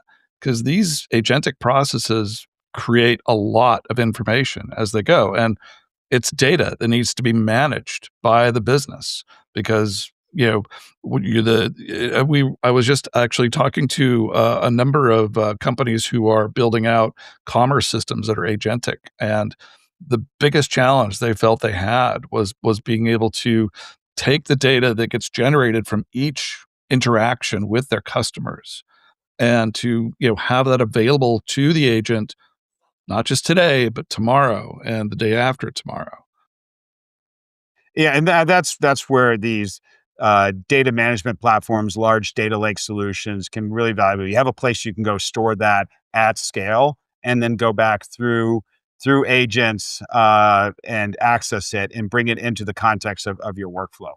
Um, I do want to I can go back to Brad to this point. You've brought it up a couple times in the concept of the explosion of access, and what you were saying just there reminded me of it again. And that is really important to think about because I've been around the data and application integration world for almost 20 years now and saw the explosion of APIs and SaaS and integration and iPaaS and now with AI and agents and MCP. And data is getting easier and easier to access, requiring less and less sort of technical work to bring it to the point of use within the business. And access is really critical. Access, both in terms of scale, like you said, you can bring back too much data, burn a lot of tokens, bring back inappropriate data that maybe the user's not, or the agent is not allowed to operate on, or maybe the agent might do something with it that a user would know not to do. So you need to be able to sort of govern that. You need to be able to handle at scale. You mentioned model context protocol. You can have a tool explosion. Model context protocol represents everything as tools, and you can only handle so many tools within the context of an LLM. So you need to be very efficient in the tools that you expose within an agent to the LLM and to how much data you bring back. So leveraging the power of these underlying systems to not overload the LLM with too much data. So there's a lot of things around access that need to be thought of by someone architecting an agentic system. And again, those are areas that I spend a lot of time thinking about. How do you actually scale this and do it effectively and efficiently? And it's something that we see our customers really kind of struggling with when they come to us, but realizing that there are better ways to do this. There are definitely better ways, and unfortunately, the technology is moving so quickly that it's becoming as you mentioned, too easy to access data and to do so unwittingly, unresponsibly, and also it's performance wise, the tools that we have available to us are allowing us to build systems that we can't support. Our infrastructure just isn't ready for. And I like to think, when I think about C data and vendors that are playing in the space you are, that at the end of the day, it's about helping customers see that they should not go the shadow IT route because that's dangerous. But there are options to accelerate what they have and to meet those evolving capabilities as well as needs that we're seeing start to come into market. I mean, I saw a model come out just this week that has the ability to handle 400 tool calls in a single, long running pass. That's insane. Wow, that's a lot of processing, a lot of power that you have in that type of model. And that's the thing. We don't know what's going to come out next week. We don't know how these models are going to evolve and what capabilities they have. We know they're going to do more than they do today, and so you have to kind of plan for this unknown future. And so when you're thinking about how you design these systems, you do need to think about scale and governance, and you also need to think about what might be possible 6 months from now. And the other thing is make sure that you're designing to update and refresh this, realizing that your architecture is going to change. There's going to be innovations to take advantage of. So you have to be agile. And so you need to use underlying infrastructure that's also agile and gives you that flexibility. Don't tie you down to one particular model or infrastructure vendor. Allow you to move around, consume new data sources that you didn't necessarily have, that you weren't thinking about before. So that agility is really important in this type of fast moving world of AI. Well, and that point that you're making about goes to the point of maintainability, and that's been a key problem. Anytime you're building an application that integrates diverse data sets or tools, it is the inherent sort of fragility of those systems because vendors can change the ways that their APIs work. They can change they could abandon one API or another. They could really upset the apple cart. And this is especially true. It gets multiplied when you have more and more and more disparate, components in there. So one of the points that I was going to ask, and I think you've sort of just answered it, is why not just rely on the vendors to make this accessible? Why not just work with, whatever happens to work? And I think that your answer might be because even if it works now, it might not work later. And also maybe, different vendors may have different approaches. They may not want to support this or that model. And you would perhaps allow them to integrate with a broader set of data. Is that right? Yeah, exactly. You might want to switch vendor. You want to switch model vendors next year. Did you tie yourself to the capabilities or the interface of that particular vendor, or do you have the ability to kind of switch that out? This is particularly the case when going with sort of full stack solutions from some of the legacy players. You miss out on some of that innovation that's happening in the market because they're going to be a little bit more. They're going to be a little bit slower to bring that capability to market. And so you want to have that agility. That's exactly right.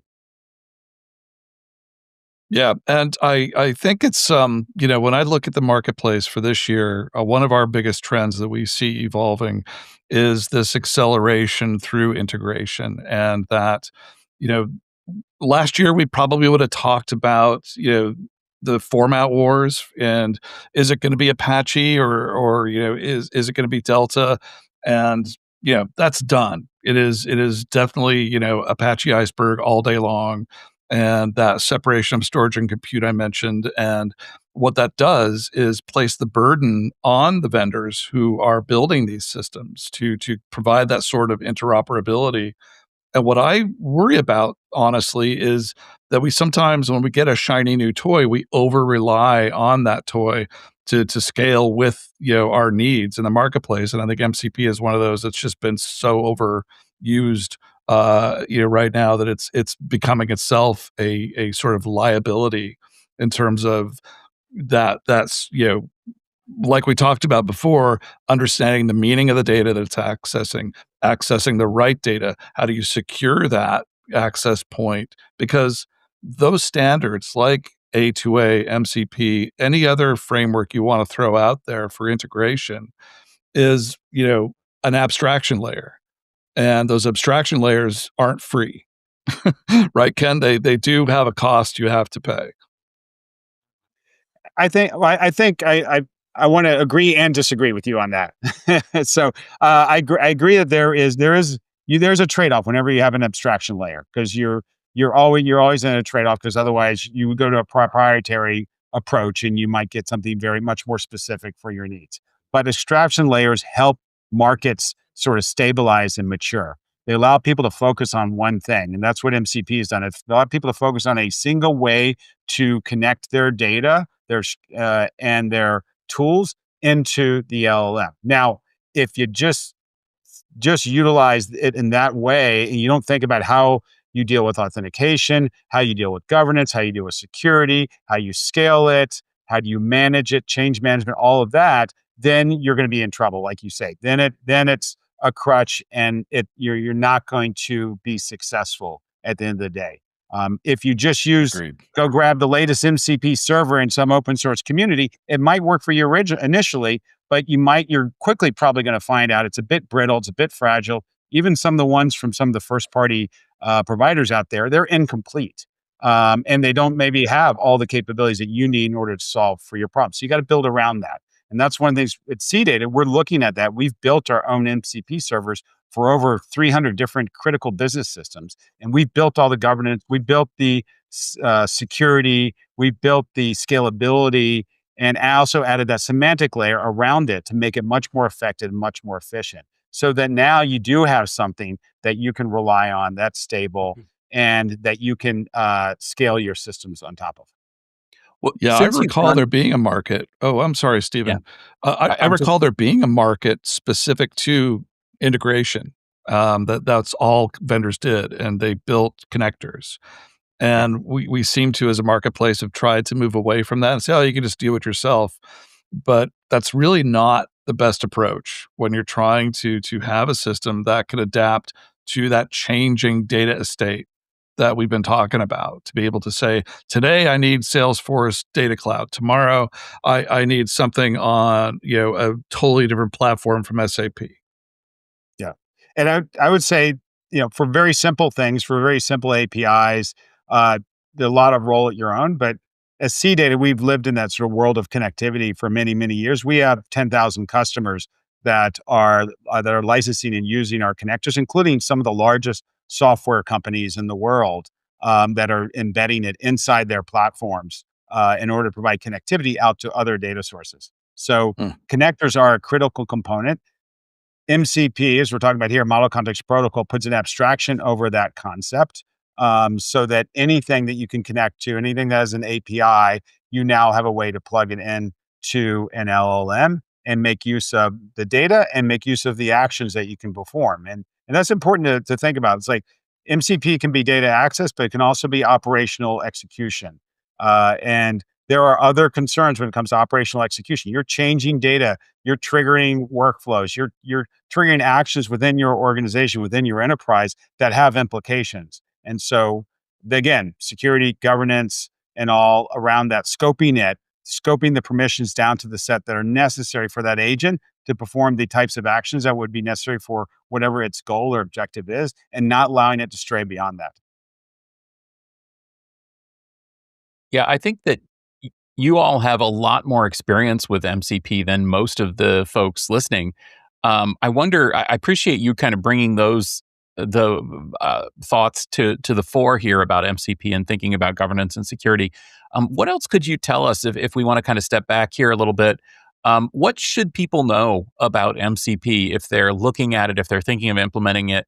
What have you learned in all the years of developing, or the year of developing all these MCP servers?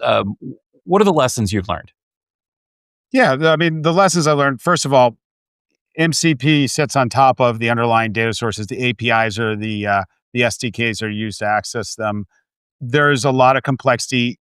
Just because something is REST doesn't mean it operates in a certain way. So there's a lot of complexity underneath it that you need to deal with in order to have a good functioning MCP server. Authentication is still hard. We wish it could be easier. I mean, so back in the day, I actually worked on the SAML committee to develop that as a standard. It took us a long way. We're still, utilizing that inside of OAuth and everything else. So, but there is a lot of complexity when it comes to identity, and also with MCP, you have to think about identity in the context of the user, now in the context of the agent user, and the scoping of that identity. So that's something to deal with. There are their own little sort of enhancements or additions that each client has created. OpenAI, they have their OpenAI, they have their apps. Claude, Anthropic, Claude, they have skills. They have different things that they're building around MCP that are specific to each of them. And so you need to think about how your MCP server is going to interact with each one of these, whether it's a chat LLM type agent or an agent platform. That's something to think about. And then there is there's governance. There's how do you discover the registry for discovering? I mean, it's okay if you know you've got a handful of MCP servers, but what if you've got thousands of MCP servers? What if everything in your enterprise is suddenly MCP enabled? Now you need to have a concept of a service registry and some sort of governance around it. So we're not getting away. We had that problem with APIs and API management. We had it back in the SOA days with SOA service registries. We had it even back in the Corba days in the 90s. So it's naming and discovery is always going to be an issue. It's gotten a bit easier with LLMs, but with MCP you still have that concern. Yeah, bring back middleware. I love the SOA era, just because we were trying to build software the right way, and it just turned out that it was a little bit more difficult than we thought. But maybe we have the option now, but I totally agree with what you're saying, Ken, and I feel like when you're talking about MCPs as just another means to get to those sources, you do have to consider the models. And I've felt for a while now that the models themselves, especially the frontier models, are much more than just an endpoint that you're querying. They're actually platforms, and so you need to have standards. You need to have some sort of registry to understand when Google changes the Gemini API subtly, that it's not going to break your application tomorrow. Maybe the model itself changes in its ability to refuse a request or continue the request. And all of that is much harder to deal with when we have these models that are non-deterministic, that we're using as infrastructure. Exactly. If I can just summarize some of my thoughts on that.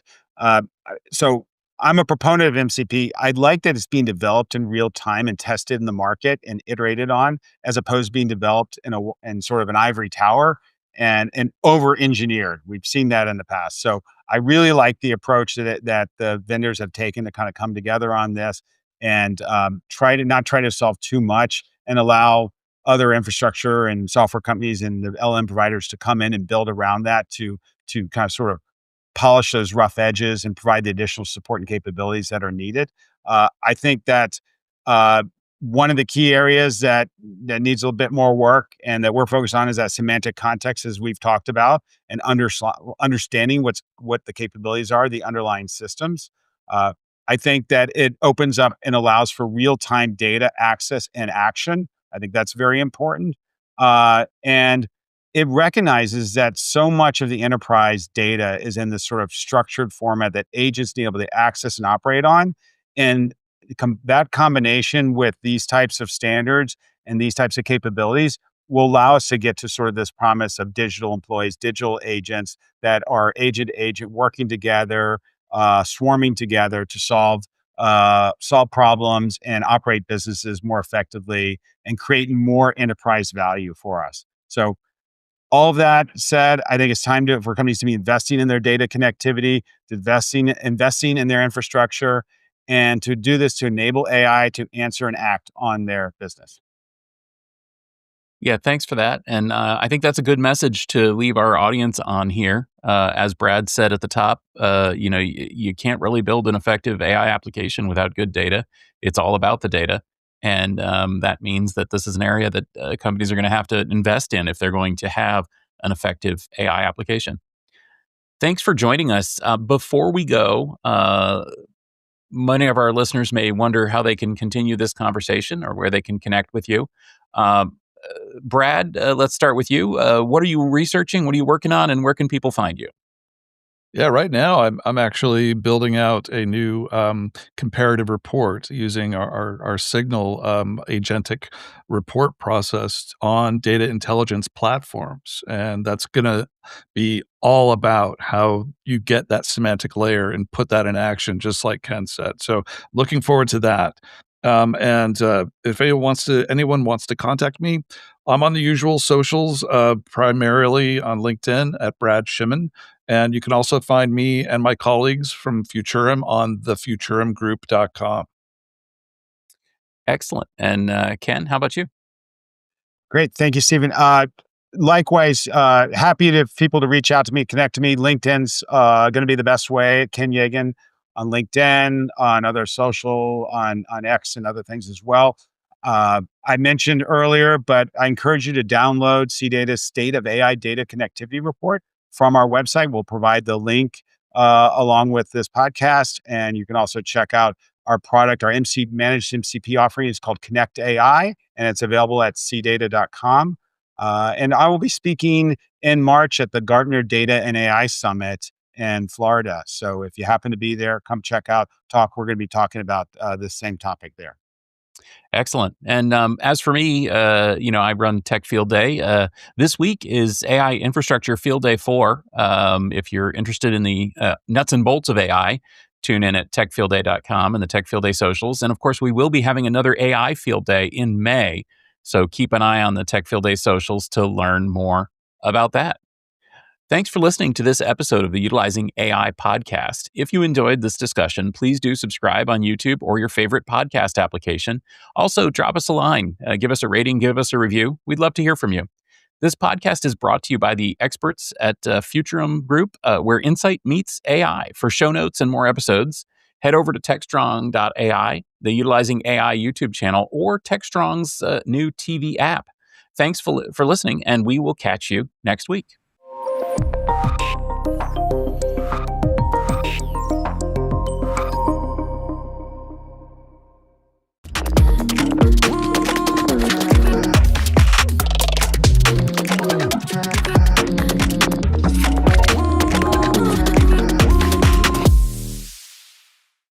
Welcome to Security Boulevard, the cybersecurity podcast from the Futurum Group.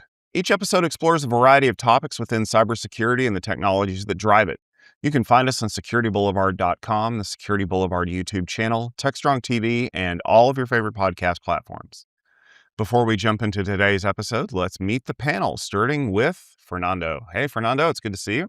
Hello, everyone. Fernando Montenegro. I lead cybersecurity research for Futurum, our research arm. And it's always a pleasure to be here and chatting with you all. I just came back from a trip to South America, and I'm still a little jet lagged, but it'll be fine. Well, we're glad to have you back. Famous last words. It'll be fine. It'll be fine. And on lead guitar always is Mitch Ashley. Mitch, good to see you as well. Thank you. And turn it to 11. If you got 11, it's going to be louder than 10. So we'll go shout out to Rob. So anyway, Mitch Ashley, I lead the software lifecycle engineering practice, which crosses over into some security areas. And so I get to work with Fernando real closely. And of course, Tom on the podcast and other activities. So great to be here. And of course, I'm Tom Hollingsworth, event lead for all things related to security at Tech Field Day, which is a part of the Futurum Group. Let's jump into today's episode. Now, depending on when you're listening to this, it might be old news by now, but vibe coding is real, folks, because Linus Torvalds actually used vibe coding to check some things in to the Linux kernel. Now, he had some comments about it. He said it did probably a little bit of a better job than I could have on some of the things, but I still had to go back and remind it to do some other stuff, which has led to a little bit of a discussion as we're recording this as to whether or not vibe coding is a real thing or if it's just something that advanced programmers can use to kind of help lay the groundwork. But what really matters is the fact that no matter whether it's real or not, the security implications of what vibe coding offers are, I'm not capable of telling you exactly how deep they go. But luckily, one company that is Palo Alto Networks. And Mitch brought this up for our discussion today. It's something they're calling the SHIELD framework. Now, I imagine that it is a distinctly different round shield with a star in the middle that in no way can be traced back to Disney or Marvel, because that would be wrong, and we can't infringe on anybody's copyright. But I'm sure that, some of the things they're talking about when it comes to separation of duties and keeping humans in the loop are things that we have preached quite a bit here at the Security Boulevard podcast. So Mitch, I want to let you kind of introduce what SHIELD is all about, and then we can kind of talk about whether or not it really is the optimal way to do things. Great. Well, I think as long as they steer away from agents of SHIELD, they're probably I was going to make the joke, but that's okay. Oh gosh, I didn't mean to steal the joke. No, that's totally fine. You go with it. Right? Tom did such a nice setup. I couldn't let it hang out there too. Oh God, yeah. So, well, first of all, kudos to Palo Alto Networks for putting this out there. Vibe coding is a real thing. It's not, not all code's going to be created through vibe coding, but a lot of citizen developers, if you will, are using, of course, vibe coding. But so are pro code, so are professional developers. And you mentioned Linus, who we no doubt about his coding skills.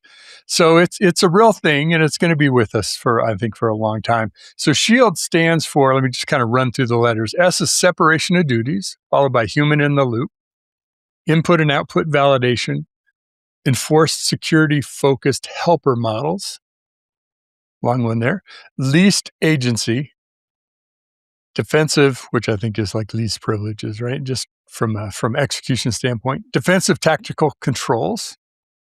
And then let's see. Oh, that's the last one. SHIELD. Got them all. So it's, my just take on it is this going to take over the world and everybody's going to say, oh my God, this is what's missing. Now we can let vibe coding go, on its own journey into the organization and not worry about security? Of course not.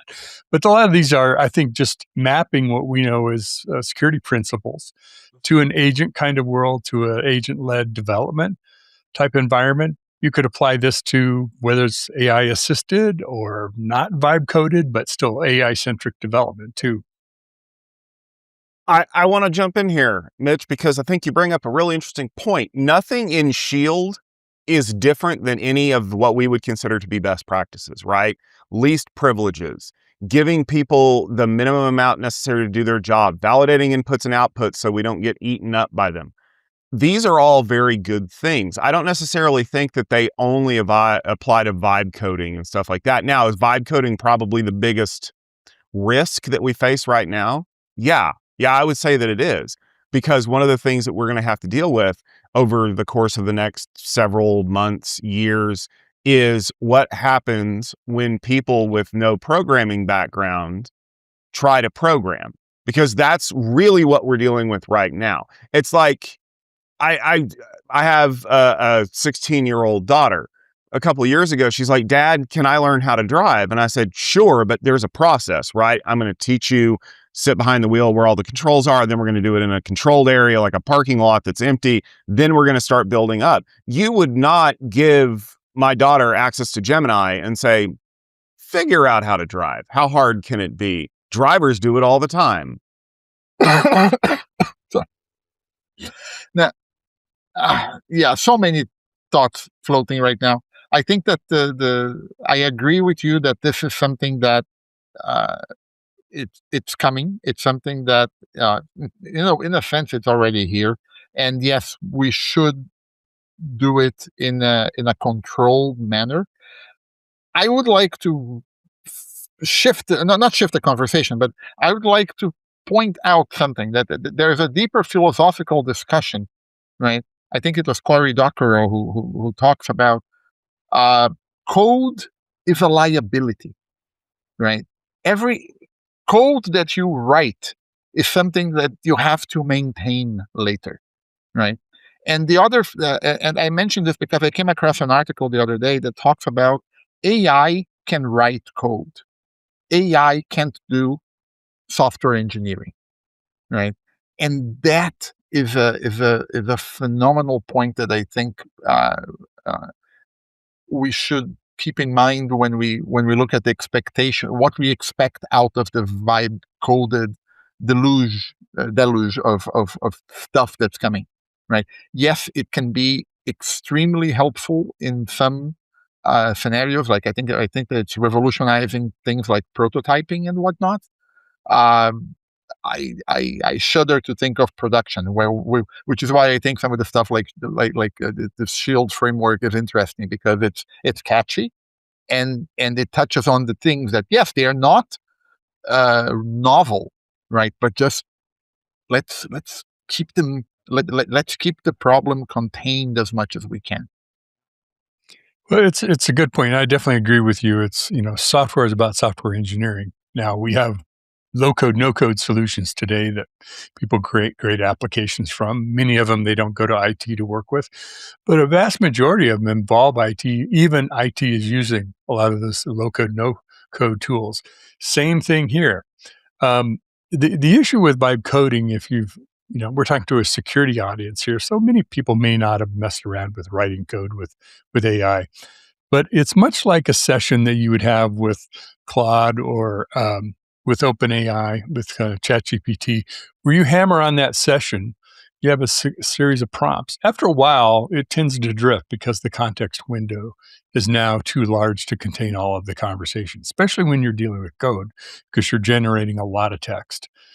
And so it's a bit problematic just to go through a session and vibe code something from scratch all the way to the end in a session. And that's why you see vendors coming out with things like intent-based development or spec-based development. We're kind of going back to realizing that you have to do a lot of really good prompt work. And I don't mean prompt engineering, I mean specifications kind of prompt, defining requirements, limitations, what the tech stack looks like, et cetera, to drive that. Now, if you know that already, that could be input to your vibe coding. But that's that part of that process of engineering, which is the upfront requirements design and how you want the code to behave and look. And absolutely, I just want to interject with a thing. Like I was chatting, I think Mitch just before on the pre-recording here was chatting with the guy, and I mentioned that I was vibe coding something over the weekend, and I can read JavaScript really well. I can't write JavaScript really well, but I vibe coded my way through something that I needed. And one of the things that always struck me when vibe coding is that if you don't tell the system in what software engineering instructions, you end up with a mess because not to make this thing too long, but one of the things we were doing is we're writing some JavaScript code, and then at some point I stopped and said, look, shouldn't we be refactoring this into separate modules and so on? And of course, they are very obsequious. And they say, oh, yes, you're absolutely right. And then they recommended that we break it apart into different modules and so on and so forth. And then at some point I said, look, shouldn't this thing here be hard-coded here? Shouldn't it be an environment variable somewhere? Or oh, yes, you're absolutely right. And then do the same thing. Right? I'm not saying I'm not a great I'm not a software engineer by any means, but like these little things. And to your point, we need to help organizations understand this and then develop the right guardrails for, okay, if you're going to vibe code, right, this is what you should expect. And you're an expert at this. So yes, this is very much the issue of letting this thing run amok. It will make mistakes. It will use bad practice. I haven't followed up on so much on the reports yet, but I think that there is a significant number of people indicating that the code that this is generated, it's still vulnerable code. It's vulnerable code at scale now. So again, why this shield framework is interesting. Yeah, I think that, and some of the models are getting better about that, but it's still very much an issue around vulnerabilities. I'm thinking about the Shield framework, the kind of what they've set up here at Palo Alto. Yeah. The one that really jumps out at me is enforced security-focused helper models. And there's a good article that Mike Vizard put up on securityboulevard.com, so check it out. We'll include a link in the description. About invoke external and independent helper modules to perform SAS testing, secret scanning, security control validation, blah, blah, blah, blah, to identify vulnerabilities and hard-coded secrets prior to deployment. So you could say that's true for any kind of code, right? And probably is. Hopefully people are invoking routines or processes in their tool chain and their workflows that they do with software already. Same applies with vibe coding and using AI tools. Now, I think it's going to evolve to be a little bit of a different form where security and things like observability really are baked in through more security guardrails that are part of the development process. It's just another linear step in the development process. But to their point, we really need some very good agents, very good modules, AI models, excuse me, that are really good at security, not just testing, but generating and verifying code as it's being generated, so that it comes out relatively secure. There's fewer things for scanners and other things to find. I think an important point that everybody listening to this podcast needs to mark a note is what Mitch just said. They come out secure, not we eventually make them secure, not we think we figured out how to get this working. Is that one of the advantages of having something that is generated by an agent or an algorithm is that the things that we would normally do in a system to deal with error handling or deal with security issues are baked in when the prompt or the guidelines say that we need to do that. Like I can remember, taking intro to programming, well, more years ago than I care to mention. And the fact that we went and learned how function calls worked, and we went and we learned how to iterate through loops. And then, and only then, did we learn, oh yeah, and you have to wrap all of them in exception handling, right? If this fails, shell to this message or something like that. And I remember the person who was teaching me this was a programmer for the Air Force by day. And she flat out said, she goes, most of your code is going to look like this. Like when you write the actual code, you're going to have so many wrappers for exception handling that it's going to blow your mind, because we have to be ready for everything that could possibly happen. And I think that that's one of the advantages of this, is that by giving it a narrow focus, like you guys have said, by telling it, I need you to go in and iterate on this function, or I need you to iterate on this block of code. Because I mean, in what I mentioned at the top, that's exactly what Linus did, is he had it go over his code and say, okay, make this look better. And then it was having problems with the selection algorithm. And then it was like, I need you to work on this thing specifically. And that's a lesson that we've been teaching people in computer science for a lot more years than I've been programming, is don't try to eat an elephant, all at once. You've got to break it down into sections. You've got to figure out how to solve that problem. And then once that problem's solved, then you move on to the next problem. And I think that that's one of the things that people who try to jump feet first into coding don't understand, is you've got to break it down. And you've got to secure each of those functions, because how many times have we heard that, there was a security breach because one module of an overall program had a hole in it that we got away from us. Like we cannot, if we try to boil the ocean, so to speak, we will forget something. That is just human nature. It goes back to the point I made earlier. Code is a liability, right? It takes an experienced software engineer to know when they need code to fix something, right? There is of course, I'm going to bring in economics at some point, right? There is it's in economics, it's known as the Jevons paradox, right? Which is this notion that when something becomes cheaper, right, we would expect that when something becomes more efficient, we would expect less usage of it. But actually, no, we have more, right? Because now you can do more things more efficiently. And it's being shown all over the world. I think the original definition started with coal in the 1860s, but it definitely applies to code now, right? In this age of vibe coding, it's not that we're going to need fewer software engineers. We're going to need more software engineers. It's just that those software engineers are now doing higher level, more efficient things, right? But I think you brought up a phenomenal point. Like when you were teaching what to do, and you were saying like Linus was iterating over a function. Linus is an very experienced software engineer, right? Give that software engineer a tool like vibe coding, and you get tremendous amount of things. Give someone who's not a software engineer the expectation of, hey, I'm going to vibe code my way through an entire application, and I'm going to post that, and it's going to be something that eventually is going to have users, and it's going to have passwords, and it's going to have credit card details and whatnot, and you can see where this is going, right? So it is very, very important for us to get this right. We're not going to get this right completely, of course, but it's so critical that we do. Sorry, I'm ranting as usual. And Now, I do think, one of the things I would recommend, Yeah. Fernando, is, and I said to our audience, our listeners, maybe many of the folks are not developers or have done a lot of development. This is a good chance to get exposed to it. I'm very much kind of a do-it learner, right? About 50% is like going and researching it, and the other 50% is doing it and figuring out how things work and how to secure it. And you could pretty easily do some vibe coding, with Gemini if you have a Google account, or with Microsoft tools. Visual Studio Code is free, and you can use a number of models to do this, either Claude or you could use the OpenAI model. They're very good.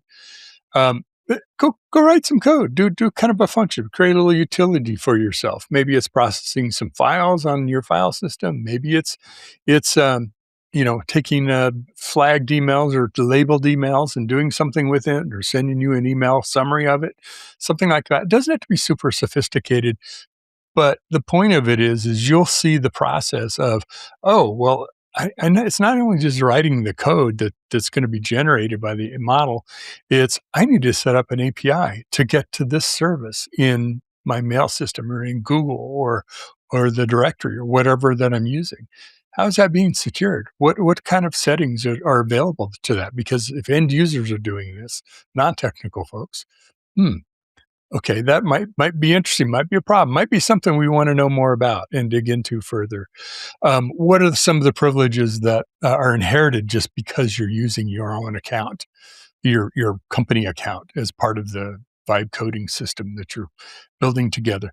In other words, take the whole in context of what it means to create an application, not just generate code. You'll learn a ton, and you may never pick it up again. You may say, hey, this is really handy. I might want to do some things with this. But you'll start to see for yourself where some of those exposures are. and picking up on that, if you are a cybersecurity professional who is not, as Mitch said, as involved in coding, there are many examples within what you do on a day-to-day basis where you can apply some of this.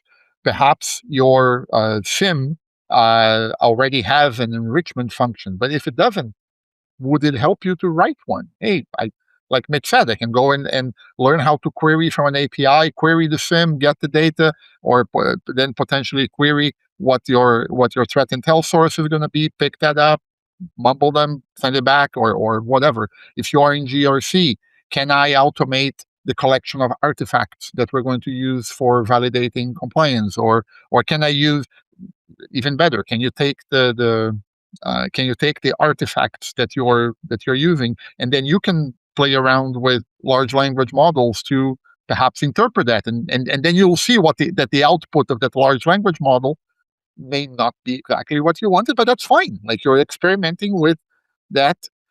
So I cannot think of an area of cybersecurity where there isn't some little function, some little use case where you can't, you as a professional, experiment with it, right? Like I said, perhaps it never sees the light of day, but it got you a little bit further, right? Lifelong learning, people. Lifelong. Get your head in the headspace for sure. And that, one of the sort of fallacies about agents, quote unquote, is that the agents aren't just prompts. Most agents actually have a lot of code involved in your regular software code, along with some prompting into the LLM. So a lot of the processing still happens in regular code. So when you hear people are developing agents, don't assume that's just a prompt that you've got to worry about prompt injection and how to make that more secure, efficient, etc. There's code involved. There's code, and there is a spectrum of things, right? I mean, there are things that are agentic workflows, and there are things that are agents, right? And they are different, but all of them involve code. Absolutely, I think that and Mitch has done phenomenal work on tracking how some of these things should be secured. Like we've done some work on the agentic protocols and so on. So I highly recommend people. So if you, as you listen to us, as you watch us, go check out the stuff that Mitch has put out on agentic protocols, for example. It's top notch. Well, I'm firing my publicist and hiring you. Thank you, Fernando. You're a great colleague. I get the pleasure of reading or sometimes peer reviewing that stuff. Oh my Yeah, God. we do peer review each other's Yeah. stuff a lot. It's awesome. Which is great. Same back to you, too. You're Thank doing you, sir. great work. Thank you. Fantastic work. Yeah. Speaking of putting things out there, recently we had Techstrong TV's Predict 2026. If you didn't get a chance to tune in, make sure you head over to Techstrong TV and check it out. It was great. But now that I have two of the people who were involved in the making of that, I wanted to give you guys just a few minutes here at the end of the episode to give me one of your security predictions for 2026, because I'm fascinated to see where people think security is headed in the next 12 months. Mitch, I guess I'll start with you. What was one of the things that you think people are going to be seeing in 2026 from a security perspective that they need to be on top of? Well, I think the DevSecOps folks will be pleased to hear, and this is both the security and the software side of it, is shift left is going to give way to something called continuous guardrails.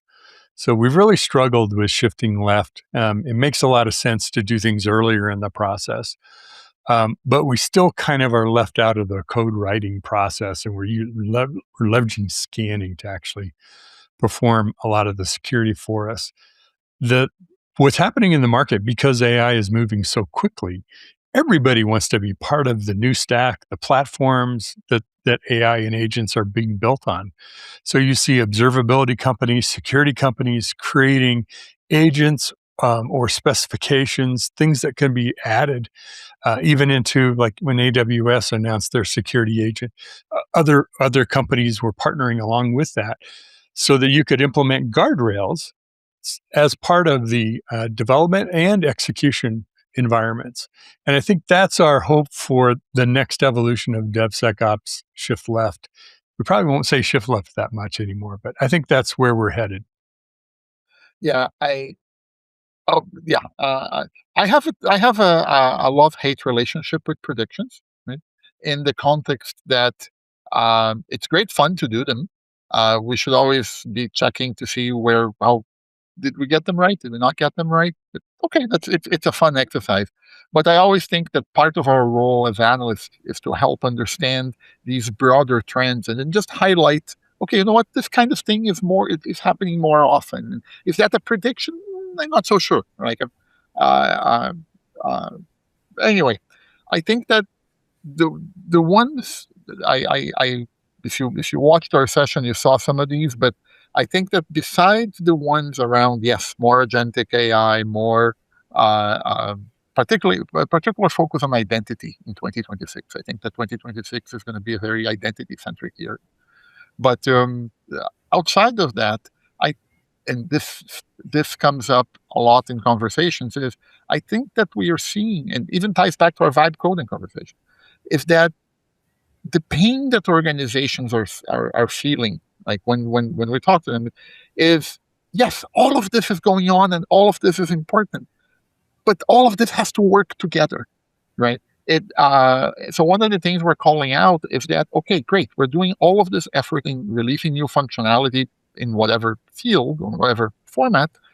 It has to integrate well together, right? So I'm hoping that 2026 is the year where we do focus a little bit more on the integration effort between things, right? One of the visuals that stays with me is I'll give props here to F5.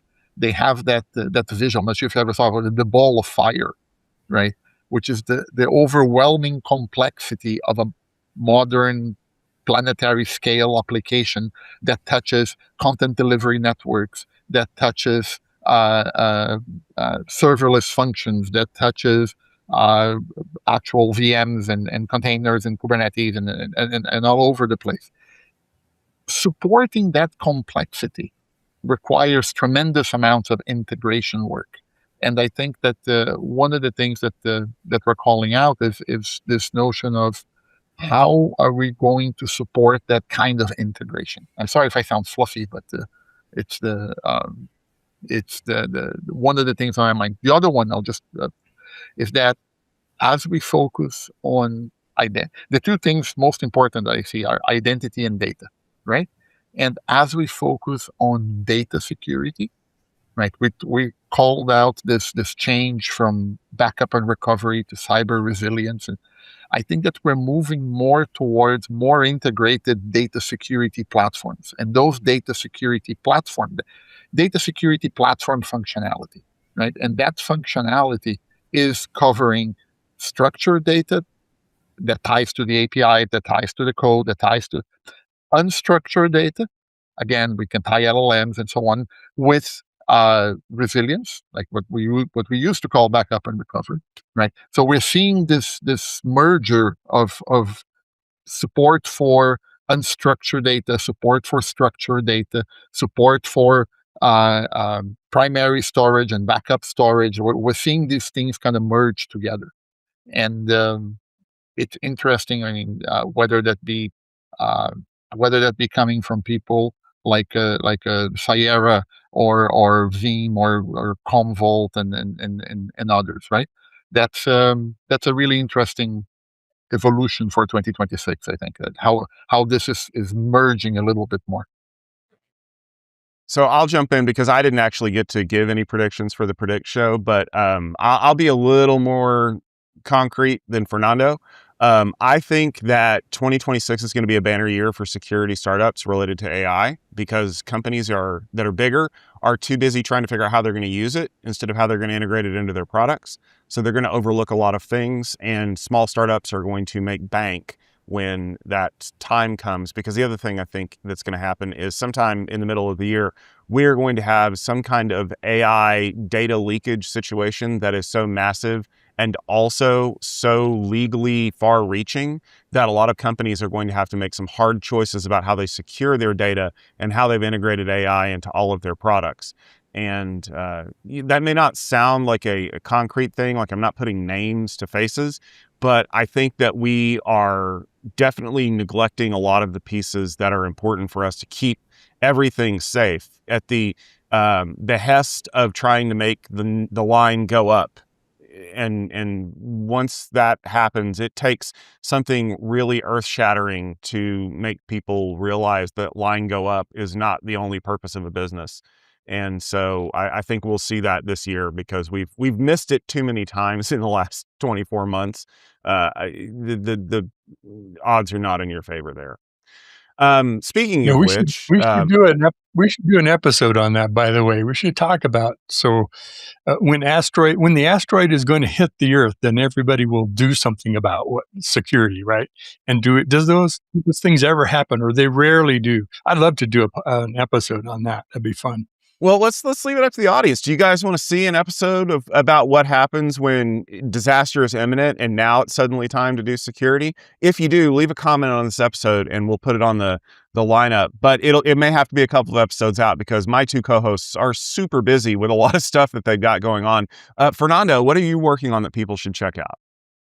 So I'm writing a report right now. It's a little later than I thought, but I'm writing a report on cyber physical systems. Right.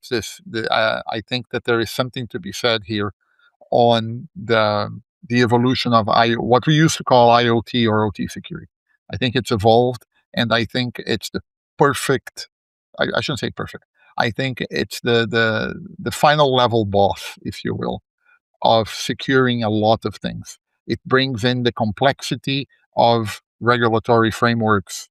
It brings in the complexity of a massively complex supply chain. It brings in the complexity of severe constraints on operating environments and end user behavior and all of those things. So I think it's a very important area for people to grow their familiarity with, support those kinds of use cases. So that's my next report. I'm deep into it, and there have been some massive acquisitions in the space. I mean, Mitsubishi and Nozomi and ServiceNow and Armis. So it's really interesting to see what's going on here. And Mitch, what have you got going on? Well, juggling lots of things, but the thing that's foremost in my mind is we're putting the final touches on the first half of 2026 data set for the software lifecycle engineering practice. All that to say it's the latest data that we've gathered from decision makers around people who were investing in AI using IT organizations, as well as development tools, operational tools, some of the security tools, not as in depth that Fernando covers, but it touches on that a bit. Observability is a big aspect of it. It's exciting time to be in the industry, and this is one of the biggest shifts I've seen in spending in the IT realm. And I can't remember. I mean, it's kind of like the cloud era, but we're compressing 3 years into 3 months. It's really been a pretty remarkable change. All right. Well, we want to thank everyone for listening to this episode of the Security Boulevard podcast. Remember, if you like this conversation, we'd love it if you'd subscribe on YouTube or in your favorite podcast application so you don't miss any of our episodes. We'd also love it if you'd leave a rating and a review and a comment, because all of those things help the show grow and reach new audiences.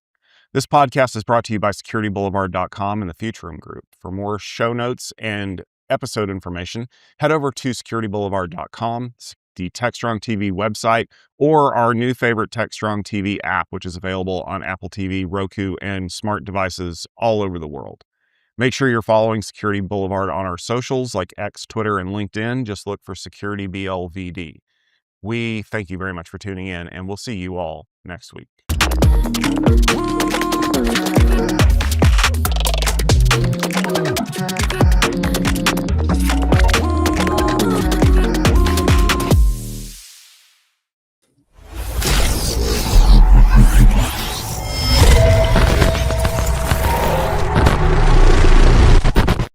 Hey everyone, happy Friday. Welcome to the Gang Live. I love doing the Gang Live. And one of the reasons I really like it is on Friday. When I say happy Friday, it's really Friday. I always felt a little guilty saying happy Friday when we were recording Thursday because I just didn't feel it. But now I feel it. So happy Friday to you all. We got a great gang here today. Let me introduce you to them. We've got our friend Guy Courier. We've got the one and only Camberly Deutz.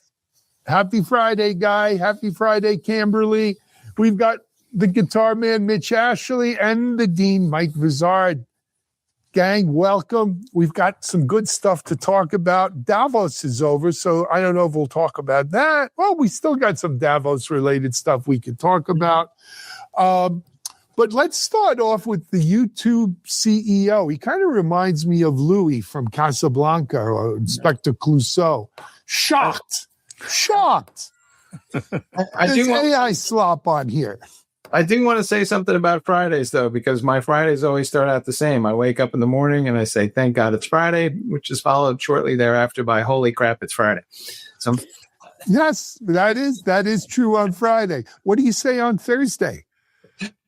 I say, so happy it's Thursday. Oh, feels like a Friday. I don't know. Thursday, one more day. Yeah. Not Friday, I guess. So, but guys, what is Captain Obvious over at YouTube? So let's work this through a minute. So YouTube, which is part of Google, is basically saying they're going to crack down as soon as they figure out how on all this AI slop, which is kind of like pornography, right? We don't know exactly how to define it, but we all know what it is when we see it, kind of thing. But it seems to be proliferating everywhere. But, here's the odd thing, right? So Google provides some of the tools for creating this AI slop. And yet, if you go look at the best practices for creating content done from Google search, it will tell you that you should not use these AI tools. And now they're saying, well, yeah, and by the way, let's not create more AI slop on YouTube with all that video stuff. I look at all this stuff and I'm like confused. But Guy, what's your take? Well, let's I think start with the obvious point, which is, or maybe it's not so obvious, which is if you're let's say a tricky-minded person who may not know anything about content creation in particular, you might look at this and say, AI can produce I'm pretty good at coding, good at telling computers what to do. And hey, maybe what I could do is I could create a cajillion bits of content, video and otherwise, using a kind of a content factory or a set of content factories. I don't even need people in sweatshops or whatever anymore. And I can game the systems of YouTube and TikTok and Instagram and like wherever. I could just game these because they're designed to compensate based on human labor.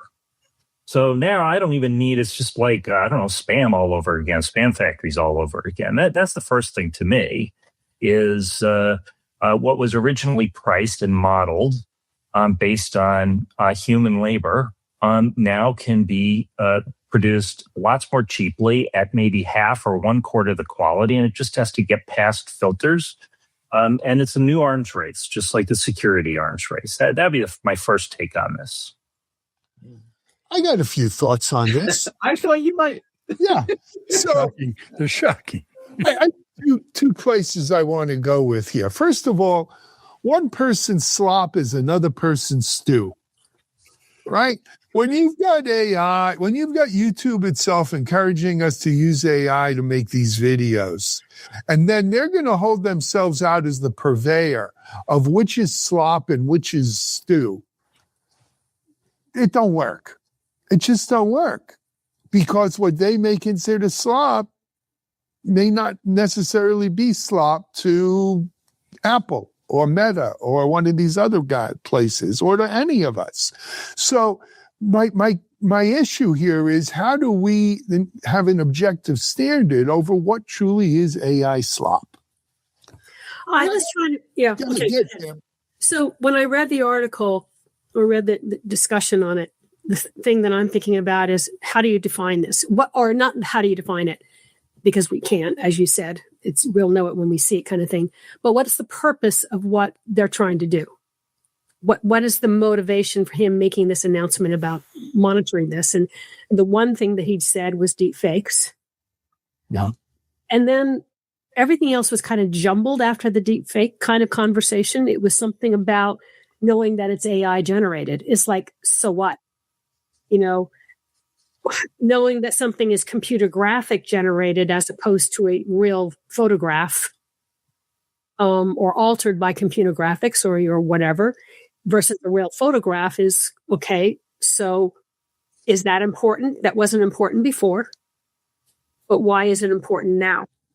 Yeah, that's the issue. Let me hit my other point that I wanted to make. Mitch, I copied you on this email. I was reached out to from some security friends of ours. Okay.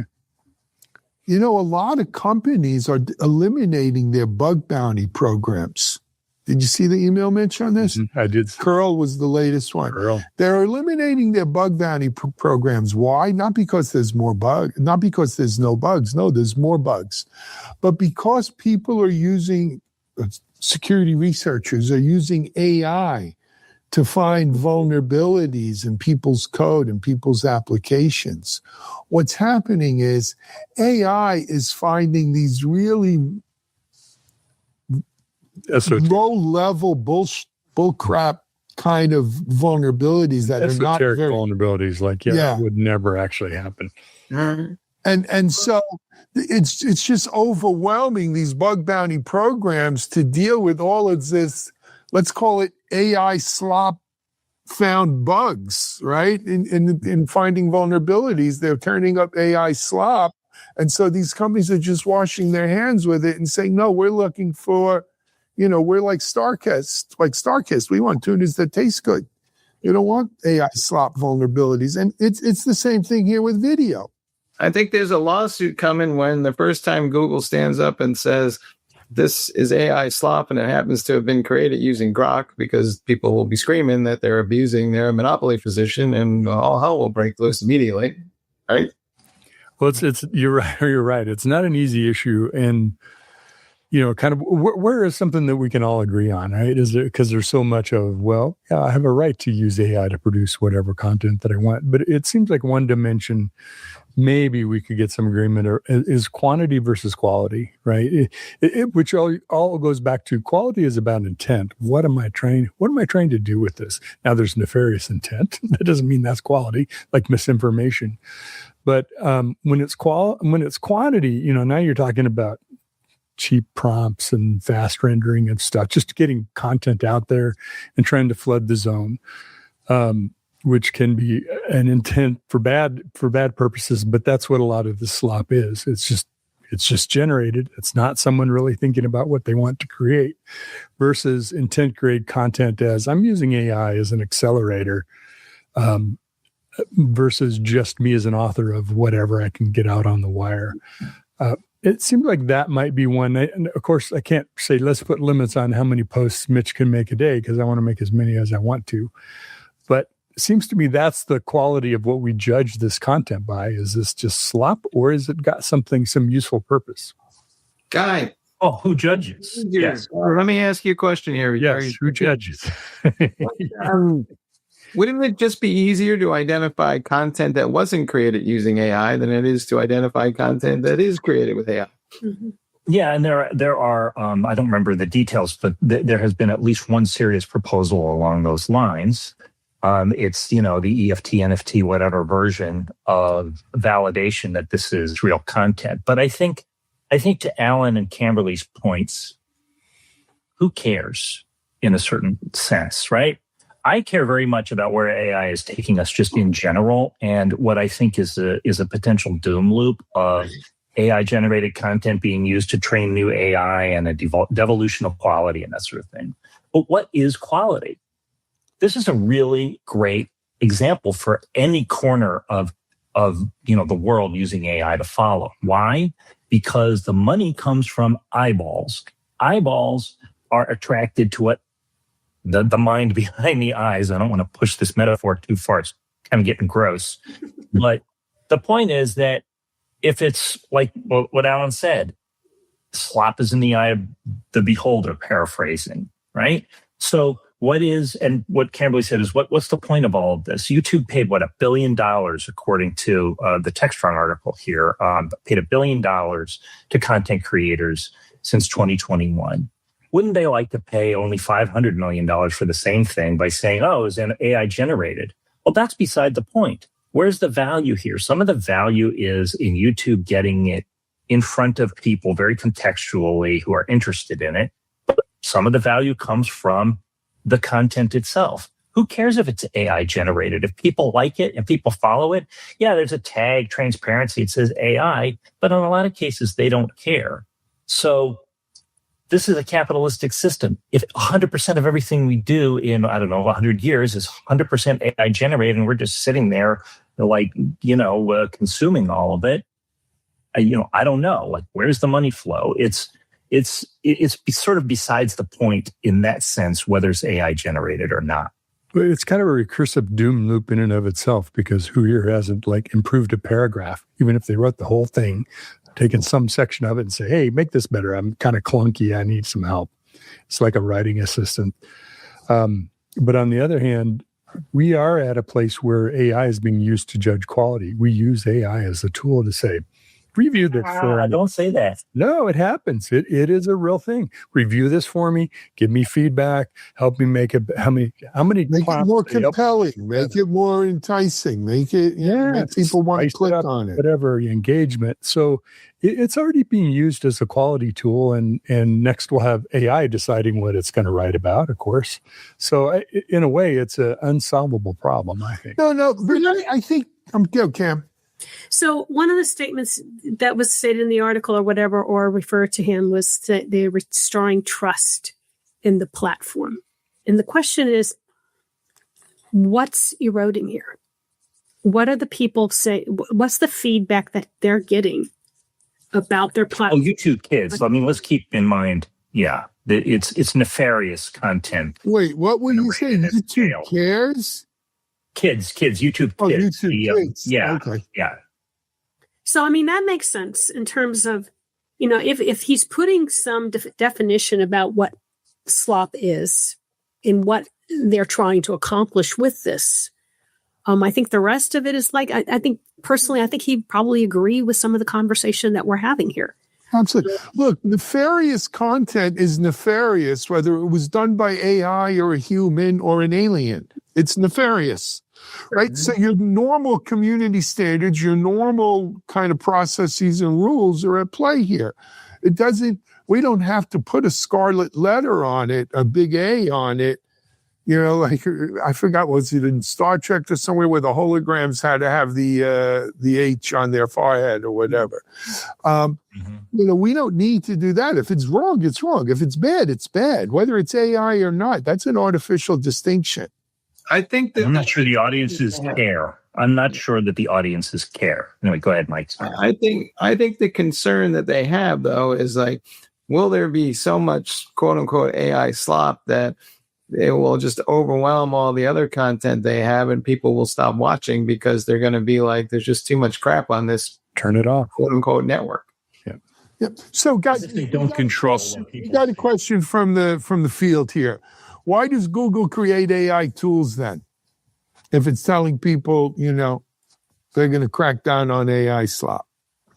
I think that's an easy answer. Show me the money. Show me the money. Well, I think it's both sides. I think it's like everything else. There's everything that is pretty much in this world. We can create a negative and something very damaging, as well as creating something very positive with it. So I think what he's trying to do here is what you were talking about, guys, the kids, nefarious kind of, however you're going to define nefarious, things that are, we consider in our civic line of looking at the world as being something that's damaging. And that's maybe what slop is. Instead of calling it slop, maybe you ought to call it something else, because it's not really slop. Slop is sloppy business, sloppy writing, sloppy pictures, sloppy whatever. I think, you know, it's more defined than just calling it slop. And I think this is suddenly dawning on the CEO of YouTube to say, wow, this is a problem. This is not new to AI. We had this with, we have, you know, everybody that's now a YouTube star is that slop, you know, to someone else it might be, to another audience it isn't. You know, what about the content boards that judged, is this fact checked to be correct or not? Of course, those have been eliminated because everybody has different facts, whether they're facts or not. So AI adding to it maybe adds velocity to it and quantity, but it's still the same problem we had before, and we haven't solved that. We haven't solved the human-generated content problem yet, more or less the AI-generated. And one of the things I would like to make sure, I mean, the one area that I think, to me, that is really important to understand if it's real or AI, is music. I mean, it's kind of like listening to, you know, I've never listened to Mitch play his guitar, but I would rather know, you know, that music and that he's, you know, when he's fingering the strings and that kind of stuff. That's a skill. That's a tough. It is, but I'm going to tell you something. I touched on this on, I think it was the Shimmy Says a couple of weeks ago. One of the things that AI is going to set free is creativity around the arts. So you want to call it synthetic music versus human played music, fine. But we are going to see a revolution in music and art that we've never seen before. And it's different. It's different than what we've done before, where Mitchell's playing the guitar or someone's painting a picture. We're going to have AI artists who are using AI to create music, to create art. I mean, Brian, one of our video and sound editors here on our team, he's a Grammy Award-winning sound engineer, right? And maybe you and I, Kimberly, as non-professional music people, wouldn't be able to do this. But he is creating music in AI and then creating music videos with characters singing the lyrics that AI wrote based upon the prompts Brian gave it. And it's crazy good stuff. It's totally synthetic. But it is an art form unto itself, for sure, that whether it was synthetic or not, you're going to enjoy it. And I am curious to see how this plays out in the world. I don't deny that. My husband wrote me a love song on AI. And it was nice. Oh my gosh, it was awesome. I mean, it had me in tears. Okay, so the bar has been risen, guys. Did you clear it with him that you're saying this out in public? Yeah, because he's a fabulous guy, you know. But he told you it was written with AI, so right? Yeah, I'm gonna get Alan that Liza Minnelli AI album for his birthday. That's what's coming up. All right. Hey, guys, we're way over time, though. We got to move along here. Let's go to blue collar AI. Mike, what's this one about? So you were mentioning Davos, and Jensen Huang was there talking about the impact AI was going to have on blue collar jobs. And he said that, well, it's a boon because there's all these blue collar jobs being created by building data centers, and we need carpenters and electricians and those things and the kind. Now, I found this comment a little rich, to be honest, because two other things are also true. One is, well, we don't have enough carpenters and electricians to build the data centers, and this is becoming yet another thing that is holding back the deployment of AI. And then secondarily, when we don't have those people, then, well, what are we going to do? Well, NVIDIA is going to build some robots to become electricians and carpenters and take those jobs and replace that gig. So I'm not quite clear how NVIDIA sees itself as the new champion for blue-collar jobs, but I found the thing, shall we say, circular in its logic. And I know we talked about this earlier this week, but Alan, I'd love to get your thoughts on this again. So here's my thoughts on this. This is no more than some syrupy, sugary dessert that's going to give you a sugar high, and then you're going to go back to sleep because you got a tummy ache, right? Even assuming we had enough electricians and carpenters and all of that, okay, it's like the rat that the snake swallowed, right? So, okay, we got this big AI data center we're building in West Texas, landman country, right? And Tommy's son is an electrician working on it. And that's great. They're paying him a fortune while we're building that. And then it gets built. Now, what's he going to do next? Build houses for all the people working at those data centers, all 20 of them, right? There's nothing behind it. It's a sugar rush.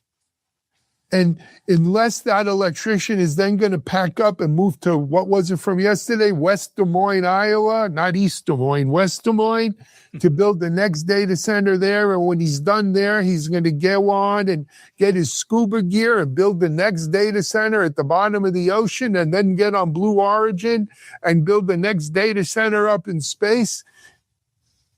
It's pie in the sky. And then, as you say, Mike, if it gets too good, we're just going to get, and it gets too expensive, it's cheaper to have robots do it. So, Jensen, come on. Right. Come on. And then they come back and their spouse ran off with a data scientist. So, you know. Ouch. Wow. Not drummer. Listen, let me summarize for everyone Jensen's statements about this at Davos. Woo! Look at that! Look at that! Woo! Look at that! Look at that! Woo! I mean, come on! How dumb! I mean, look. As much as I can like any of these, billionaire like tech whoever's, yeah. Well, I don't think of Lisa Su as a tech bro. She did make the cover of Time as well. Anyway, I like Jensen, but he's a salesperson, has been from the start, and he is on this global PR tour of don't worry, be a happy NVIDIA buyer, because it's a wave he's going to ride as far as he can. I think the incentives are completely corrupt for this whole class of gajillionaires and what have you. And so I'm saying all this because I don't really want to impugn him by saying that this is just the most ridiculous argument I've ever seen. The Bureau of Labor Statistics did say that last year on data center related jobs, it's not just pure construction, right? You got wire pullers and operators and all sorts of sort of stuff. That grew by 14% from 2024 to 2025. I don't know, Matt, how many tens of thousands or hundreds of thousands of jobs that represents. But, according to McKinsey, as recently as last year, they expect 30% of hours worked to be automated by 2030 in the U.S. That's 40 million jobs impacted, 40 million. And I say impacted, they're not all going to be lost. Some of them will turn into part-time jobs. Yay. I mean, it's absurd on its face. The statement is absurd. And here's the problem, and we get it from a question out here, right? It erodes when Jensen and these people make these kinds of circular arguments. It erodes our confidence, our trust, right? Can we trust what the CEOs of AI companies are saying about the impact of AI, or do we recognize them for the snake oil salesmen they are? Or is this just purely a comment aimed at Wall Street, and it's just trying to move a stock price, and the devil be damned with the rest of it? Same difference. But it's argument. Hold on, Kimberly, go ahead. There is the group of people that are basically saying, don't worry, AI is wonderful. It's going to be everybody. And I think that is completely insensitive.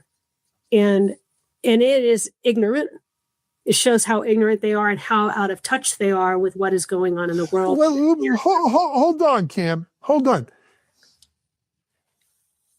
I don't think they're ignorant. There are a lot of things, but they're not ignorant.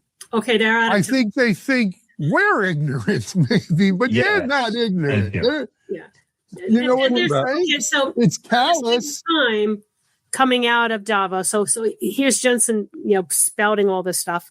At the same time, you've got others coming out of there basically saying, the one of the worldwide economists coming out of EU, she was talking about how the iron will suffer the most, and how we've talked about this before on this, is how it's that entry level jobs are going to be hurting. And, and then the other thing that happened, I think it was today or yesterday, Amazon announced that they're laying off 14 to 17,000 people, and they're going to start by next week, Thursday. So, thank you very much, Jensen. What about that? And in this statement, they are relating it to AI. It's human resources people that are going to be laid off, as well as AWS. And then you have, maybe, and this is a good thing that's happening, is you've got, two senators. One of them is Democrat, the other one is Republican, trying to work through a reporting of jobs that are laid off because of AI, and having companies have to state at least have some transparency. So there's, that's okay. You're spitting into the wind, Jensen. So I don't think we can look to the tech. I don't think we can look to the tech bros for our philanthropy of what happens to humankind.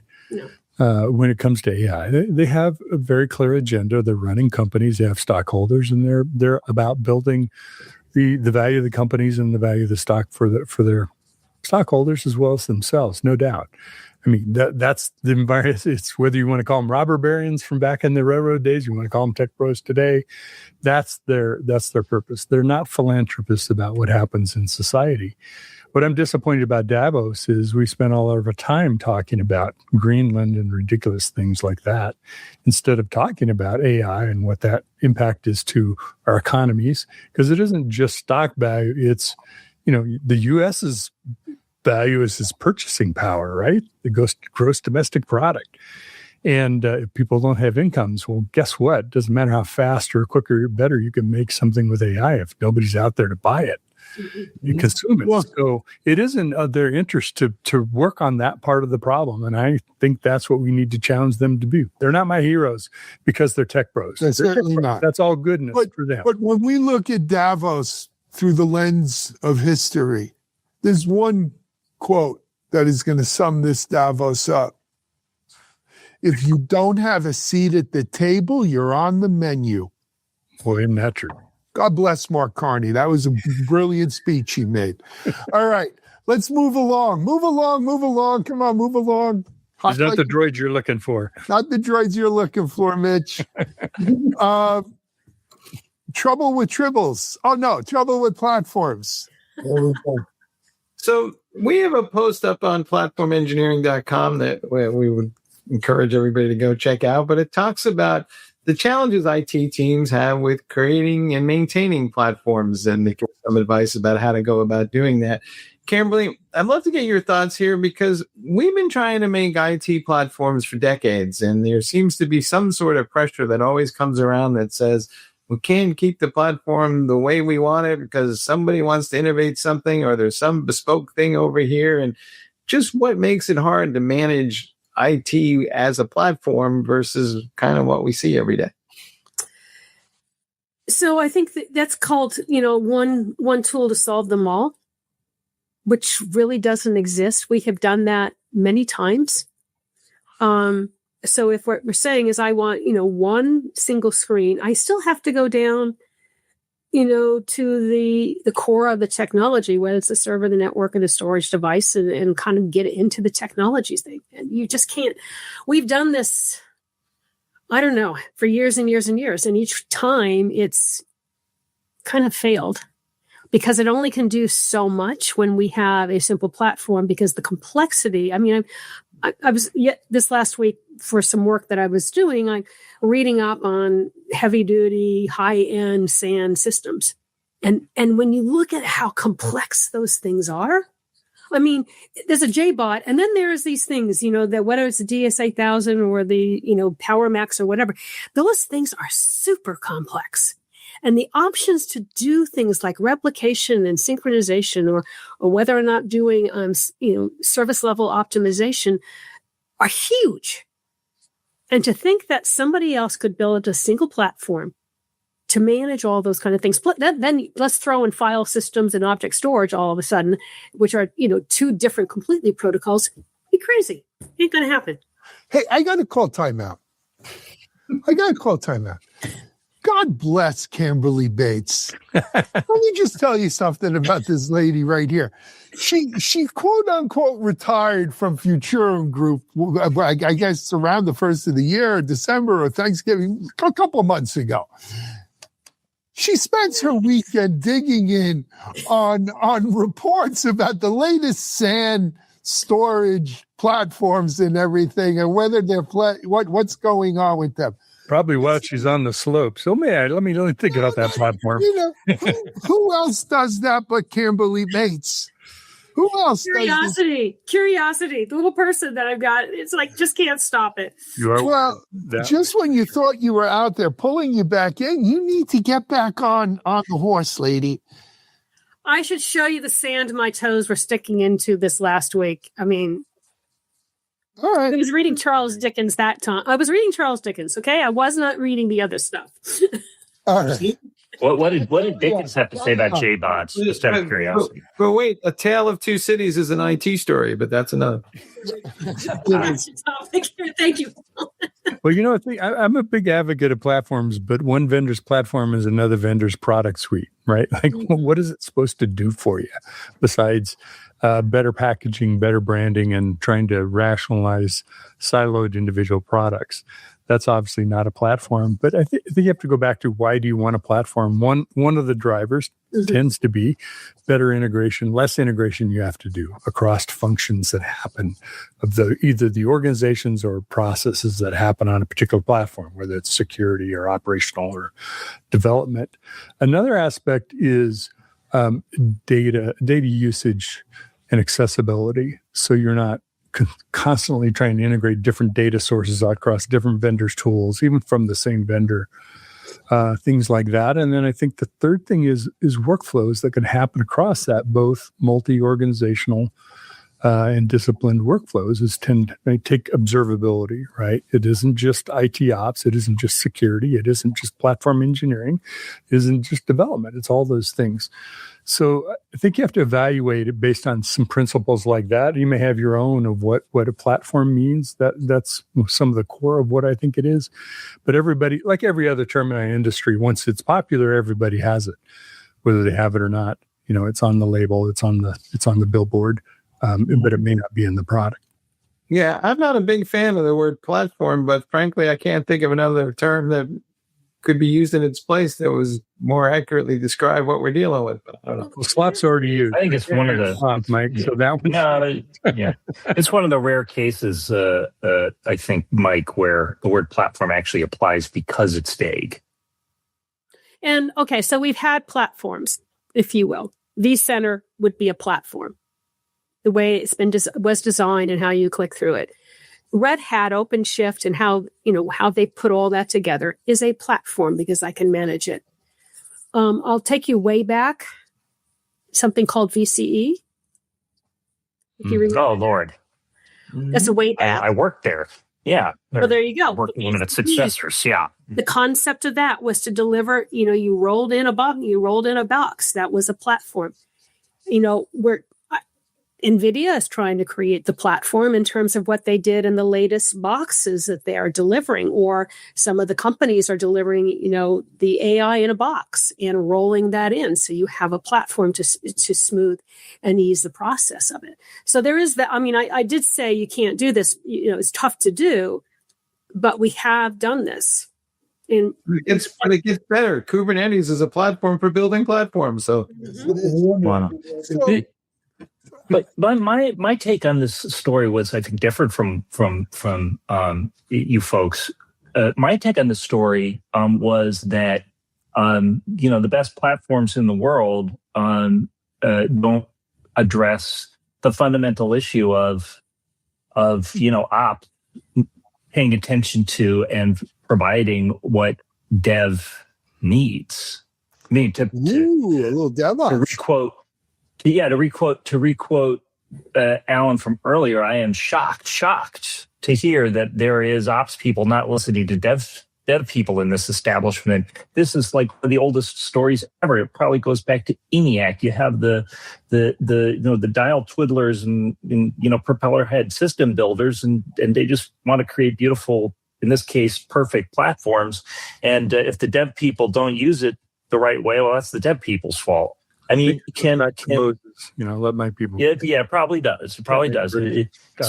So I asked myself, is it possible for tools or processes or technology ever to defeat cultural issues? I mean, what you're talking about, I think it's Itential that's mentioned in the article. I mean, they produce.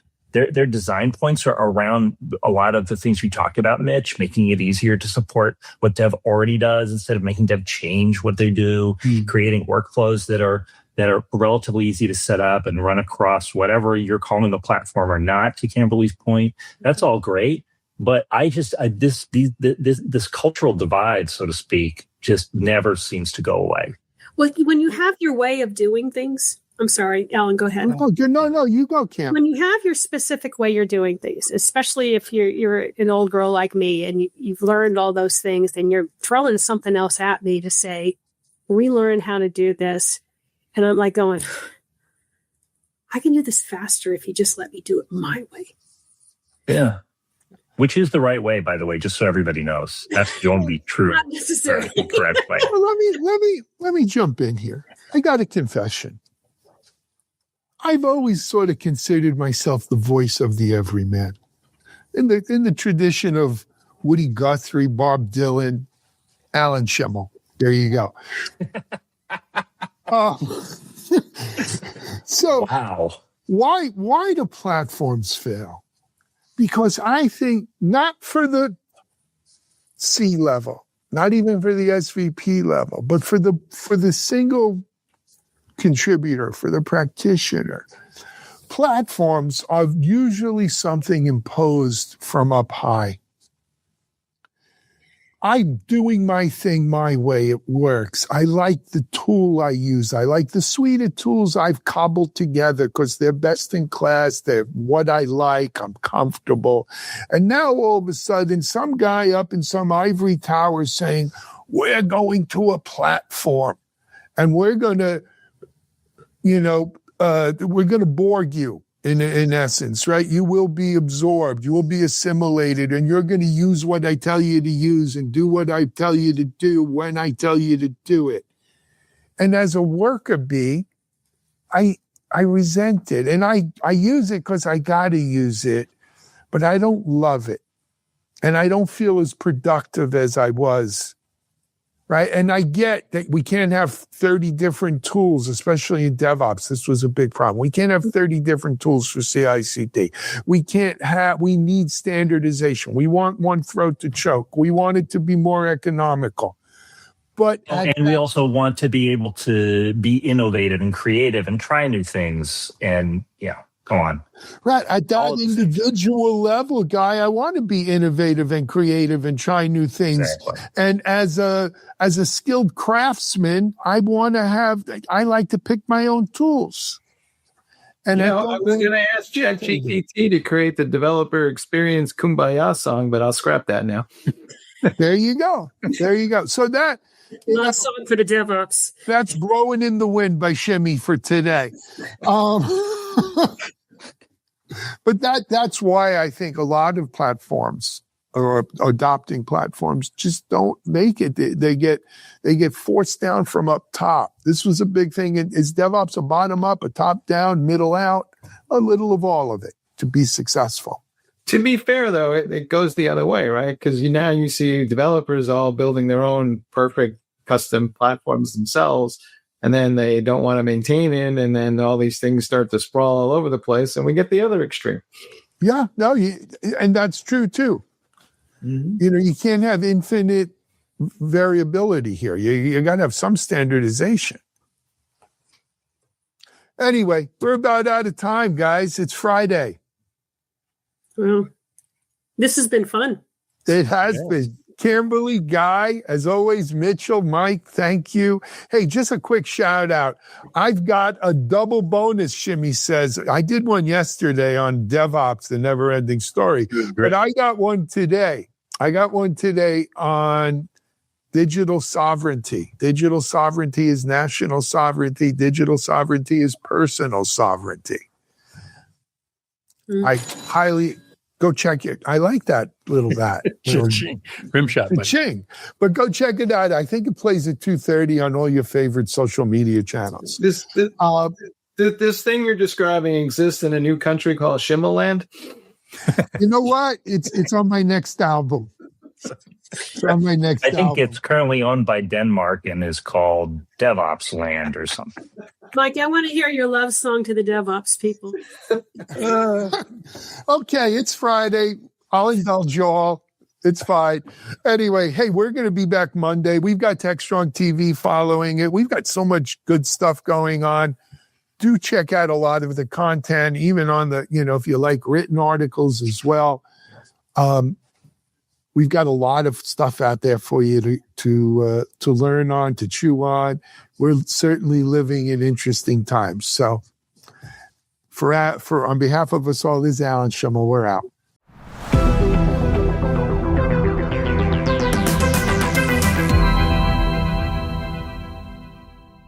Digital sovereignty isn't abstract anymore. It's national. And it's personal.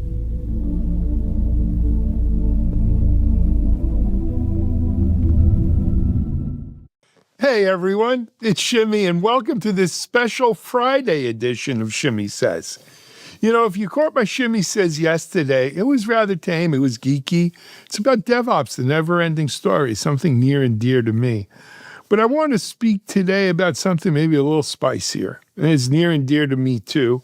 I call this Shimmy Says episode, Digital Sovereignty is National Sovereignty, and Digital Sovereignty is Personal Sovereignty. So let me tell you something here. If you were paying attention to the news lately, especially coming out of Davos this week, so much coming out of Davos, so much of it was nonsense. But there was one phrase that kept coming out over and over, and one topic that kept being harped on, digital sovereignty. Whether we were talking about sovereign AI or sovereign cloud, sovereign data, sovereign semiconductors, digital sovereignty. And really, digital sovereignty has become a code word for independence, for not being reliant on any one partner. I thought the Prime Minister of Canada, his speech on sovereignty and independence and building fortresses and variable geometry was probably one of the speeches. It should go down in history as a great speech. But it really, at its heart, was about sovereignty, national sovereignty. Every country needs to be able to be self-sustainable and not dependent on any one other country. They've got to be free to make the choices that's best for their own country, but working together for the good of the world. A few years ago, the whole digital sovereignty thing sounded like policy speak. But today, I'm telling you, my friends, it's kitchen table conversation for world leaders, and it's kitchen table conversation for you. Because digital sovereignty is national sovereignty, and digital sovereignty is personal sovereignty. It's about your freedom, about your privacy, about who controls you. And this didn't happen by accident. What we're seeing going on right now in this world is a reckoning. Countries are waking up to the fact that their digital future, and their digital future is their future. There is no separating digital future from the rest of your future. It is your future. They're realizing that they can't sit entirely in someone else's house anymore. Frankly, especially when that house is halfway across the world and there's a crazy landlord that keeps changing the rules. You know what I'm talking about and who I'm talking about. AI isn't some science project anymore. It's in production. It's running economies. It's shaping defense strategy. Data isn't just data. It's leverage. It's the lifeblood. And the cloud's become something more strategic than oil, shipping lane, or whose ships and missiles control the damn Straits of Hormuz or wherever our oil's coming from these days. You know, at Davos, no one was asking whether digital sovereignty matters. That ship sailed, that train left the station. They were asking, how fast can we get there? How fast can we be independent? How soon can we not be at the beck and call, at the behest of some master we don't want to be serving? And what happens if we can't get there? What happens if we can't get there? Europe is rethinking its dependence on hyperscalers. It's rethinking its dependence on AI models. Its dependence on foundries and chip makers. It's very digital independence is what's at stake, and it's not just Europe, it's the whole world. Governments are suddenly very interested in where their data sleeps at night. And AI, that's gone from innovation, nice to have, to existential must have. That's the moment we're in right now. That's the moment we're in right now. I'm going to open up here, like not that Shimmy isn't always opened up, but I'm going to get personal and vulnerable with you right here. I get it. I understand why digital sovereignty is necessary in today's crazy world. I do. I really do. I think you do too. But it makes me incredibly sad. It makes me sad. It makes me sad for the world order and the stability that I grew up believing in, that gave so many people rise above poverty, rise above hunger, created the biggest middle class and probably the most peaceful time in the history of humanity. I'm sad that we seem to be losing that.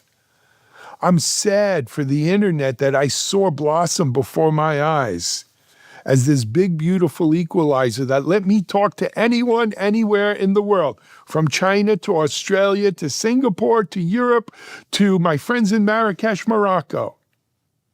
It made the world smaller. It made the world better. It made the world not meaner. You realize it really was a small world after all. It made the world better. I'm sad that early dream, maybe it was naive, sure, right? As a child of Star Trek, that we could actually reach out for the stars together. That technology would help us bridge culture, help us bridge differences, build something bigger than just borders and flags. For a little while there, you know what? It sure felt real. It had me fooled. Probably had you fooled too. We grew up believing this if you're in that age, Gen X, boomer. But let's not kid ourselves. From the moment the internet went commercial, some governments knew exactly how dangerous it was. It wasn't dangerous to their people. It was dangerous to them, to themselves. Because if your citizens can see how other people live, if they can compare notes, if they can realize that things don't have to be the way you tell them they do, then that's a problem, especially if you're a tyrant. Because once people see what's possible elsewhere, tyrants don't last very long. I'm reminded of Thomas Friedman in his Flat Earth book, Everybody wants to live an American lifestyle. They may not want to be an American, especially today, but they want to live the American dream. And there's nothing the matter with that. So what did these tyrants do? They built walls. They did what tyrants always did. Today, those walls are firewalls and filters and walled gardens. Call it whatever you want. But they locked it down to hold on to power. And soon as people rise up, the first thing they do is they lock it down even tighter. We see it in China. We saw it in Iran this past couple weeks. But you know what? Other countries, they didn't lock it down.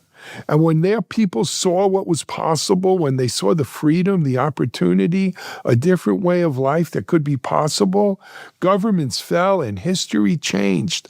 I was a child of the Cold War. I saw the Berlin Wall come down. I saw the New World Order come together. And you know who brought it about? Regular people, individuals yearning for what we all yearn for: food, freedom, privacy, safety, freedom.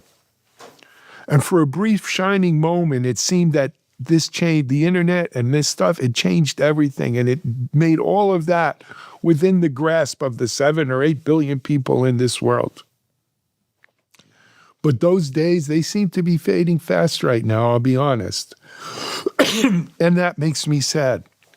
As the world pulls back from a shared global order and we slide into something that seems more fragmented, more balkanized, our digital lives, our digital lives are getting chopped up right along with it.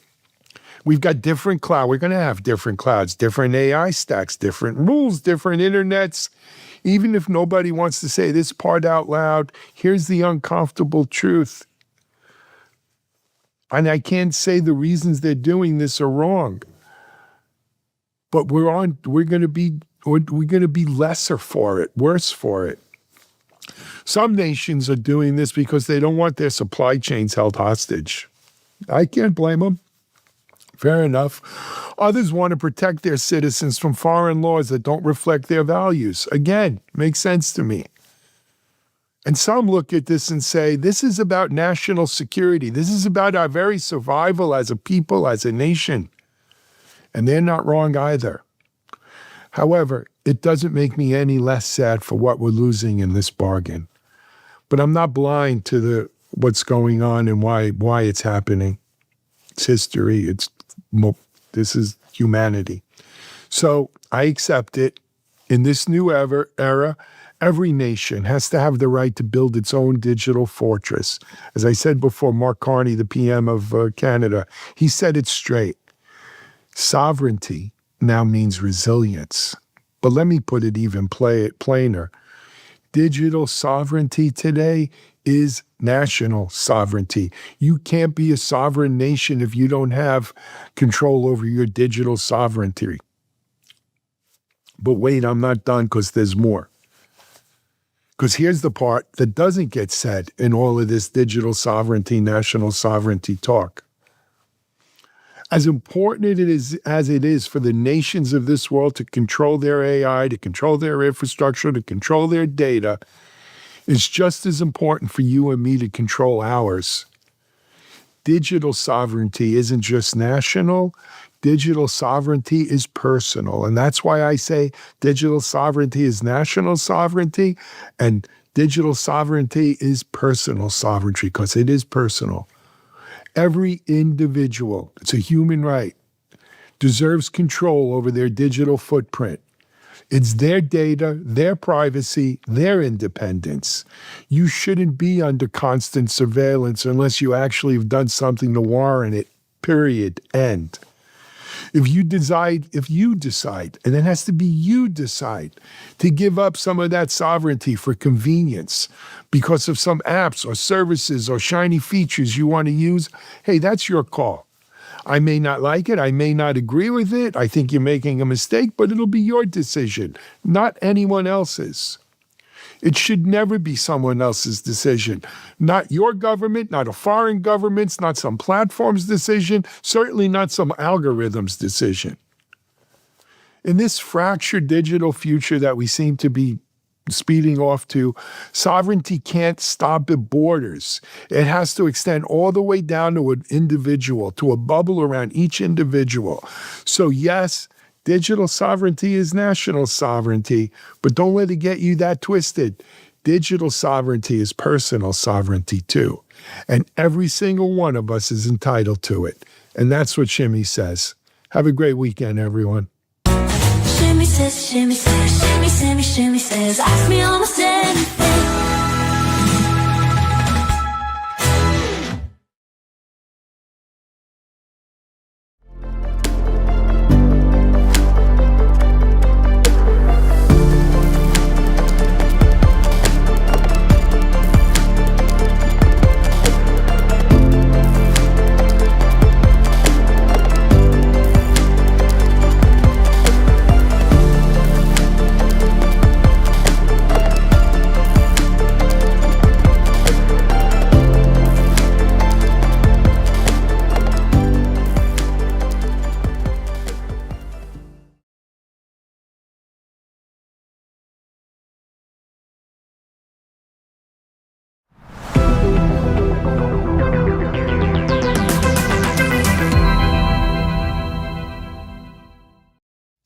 Hey everyone, welcome back here to Techstrong TV. We're continuing our coverage of interviewing folks here at AWS reInvent from our suite up in the Win. It's been an interesting couple days. Obviously, a lot of news, a lot of information, a lot about AI and agentic AI. If you haven't had a chance to catch, a lot of our coverage. Sponsored by our friends at SUSE, by the way. We've also had some great conversations with SUSE and AWS, I recommend. But let me introduce you to my next guest. His name is Chen Burshan. Yes. Chen is the CEO of a company called Skyhawk Security. And if I'm not mistaken, it's Skyhawk.security? Skyhawk.security, correct. Is the website. So, Chen, welcome back. Welcome back. The last time I saw you weren't sitting across from me, you were on Zoom. But now we're here in person in Las Vegas. Very excited to be here, and thank you. Thank you. My pleasure. But look, not everyone watching this saw you last week. Yeah. So I'm afraid we got to do a little bit of groundkeeping here. Give people an idea of kind of your journey and what Skyhawk does. Yeah. So first of all, I obviously recommend everyone to see our previous recording. Absolutely. Which has more in-depth coverage. Skyhawk is a cloud security company. Our roots are in cloud threat detection and response. In the past years, we added AI-based red team and transformed the platform into an autonomous purple team platform. Basically, we have a red team in AI that fights the cloud threat detection engine and creates basically a purple team, automated autonomous purple team on customers' environment. And I'm inviting you to talk with us further to learn more. Absolutely. Yeah, and it was interesting. I was mentioning with SUSE earlier. We did a panel and we were talking about AI and what autonomy it brings in software development. And one of the examples came up sort of like an AI red team, right? Where look, the code might be generated by one LLM, but we're going to use an AI red team by a different LLM or a different, model to check the code before. And I said, at what point does the human go into this loop, right? At what point is, if the code's generated and the testing of that code is generated and the deploying is generated? So, in my case, I see generative AI as a force multiplier. It's not eliminating humans. In our experience, I was able to build an AI-based red team with extremely efficiently with a very small team. We have companies that were building, breach and attack simulation with tens of people in R&D and over years. We were able to do with a relatively small team, what would otherwise, before generative AI, take probably tens, right? So it's a force multiplier. Even more importantly, in our case, it was a design, a fundamental design consideration, because we thought that adversaries are going to change, right? They are going to use generative AI in order to build attacks. They are. And, we started that claim 3 years ago, and people were a little bit hesitant. Now it's obvious because we see it in the wild. OpenAI talks about how ChatGPT was used.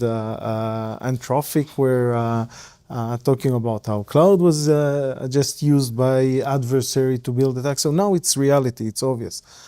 It's a force multiplier for adversaries, and therefore we as the defenders have to use it in order to help our customers protect against what they're going to encounter in real life. So it's not zero human in the loop. There is, still a research team. There's still development team. We do have some human in the loop, but the pace in which we're able to build basically attacks that are tailored to customers' environments, just amazing. It's unparalleled. No, this is, look, I had friends who started like for instance, Cobalt. I'm sure you know Cobalt. Crowdsourced penetration testing, right? Because before that, the limiting factor was how many pen testers can you have, right? And now, with crowdsourced, I could have literally hundreds. But even that's not enough in today's world where we're talking scale. Right. And that, again, something that I spoke about on a bunch of the talks over the last couple of days is there's scale and then there's scale. The scale that you see at an AWS or Google or Microsoft, any of they don't call them hyperscalers for nothing. Yeah. The scale is phenomenal. Yeah, and it's the scale and it's also the velocity, that we see that the time from initial access till impact shortened from months to weeks to now less than an hour, right? It used to be that you would have adversaries in your environment for days or weeks before they would make their lateral movement and the negative impact. Now, from initial access to negative impact, less than an hour. It's crazy. That's the industry statistics. And it's crazy. And it's going down from there, too, I imagine. Ken, when we had you on last week, it was right around the embargo lifting on this announcement that you guys made. Again, people may not be familiar. If they are, great. But let's go over it again. Let's go over the announcement. And now that you're here and you've had a chance to kind of have it get some legs with people, let's hear what you're hearing. Yeah, so we basically announced adding agentic AI into our platform to help with security validation. To understand that statement, there's some background that I need to repeat. As I mentioned, we are providing a purple team platform. Basically, we have the detectors that are continuously being fought by an AI-based red team, generative AI-based, that builds customer-specific attacks against our defense engine. But by that, we were able to show customers the true weaponized risks and how our system would detect that incident when it happens, and how the alerts, how the CDR portion of the system will look like. That was well received by customers, and they basically said, it's amazing, but we also have other security controls in our environment.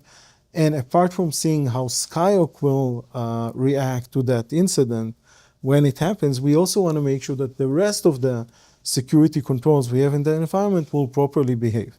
To do that, that's where agentic AI, the new addition we just announced, comes in.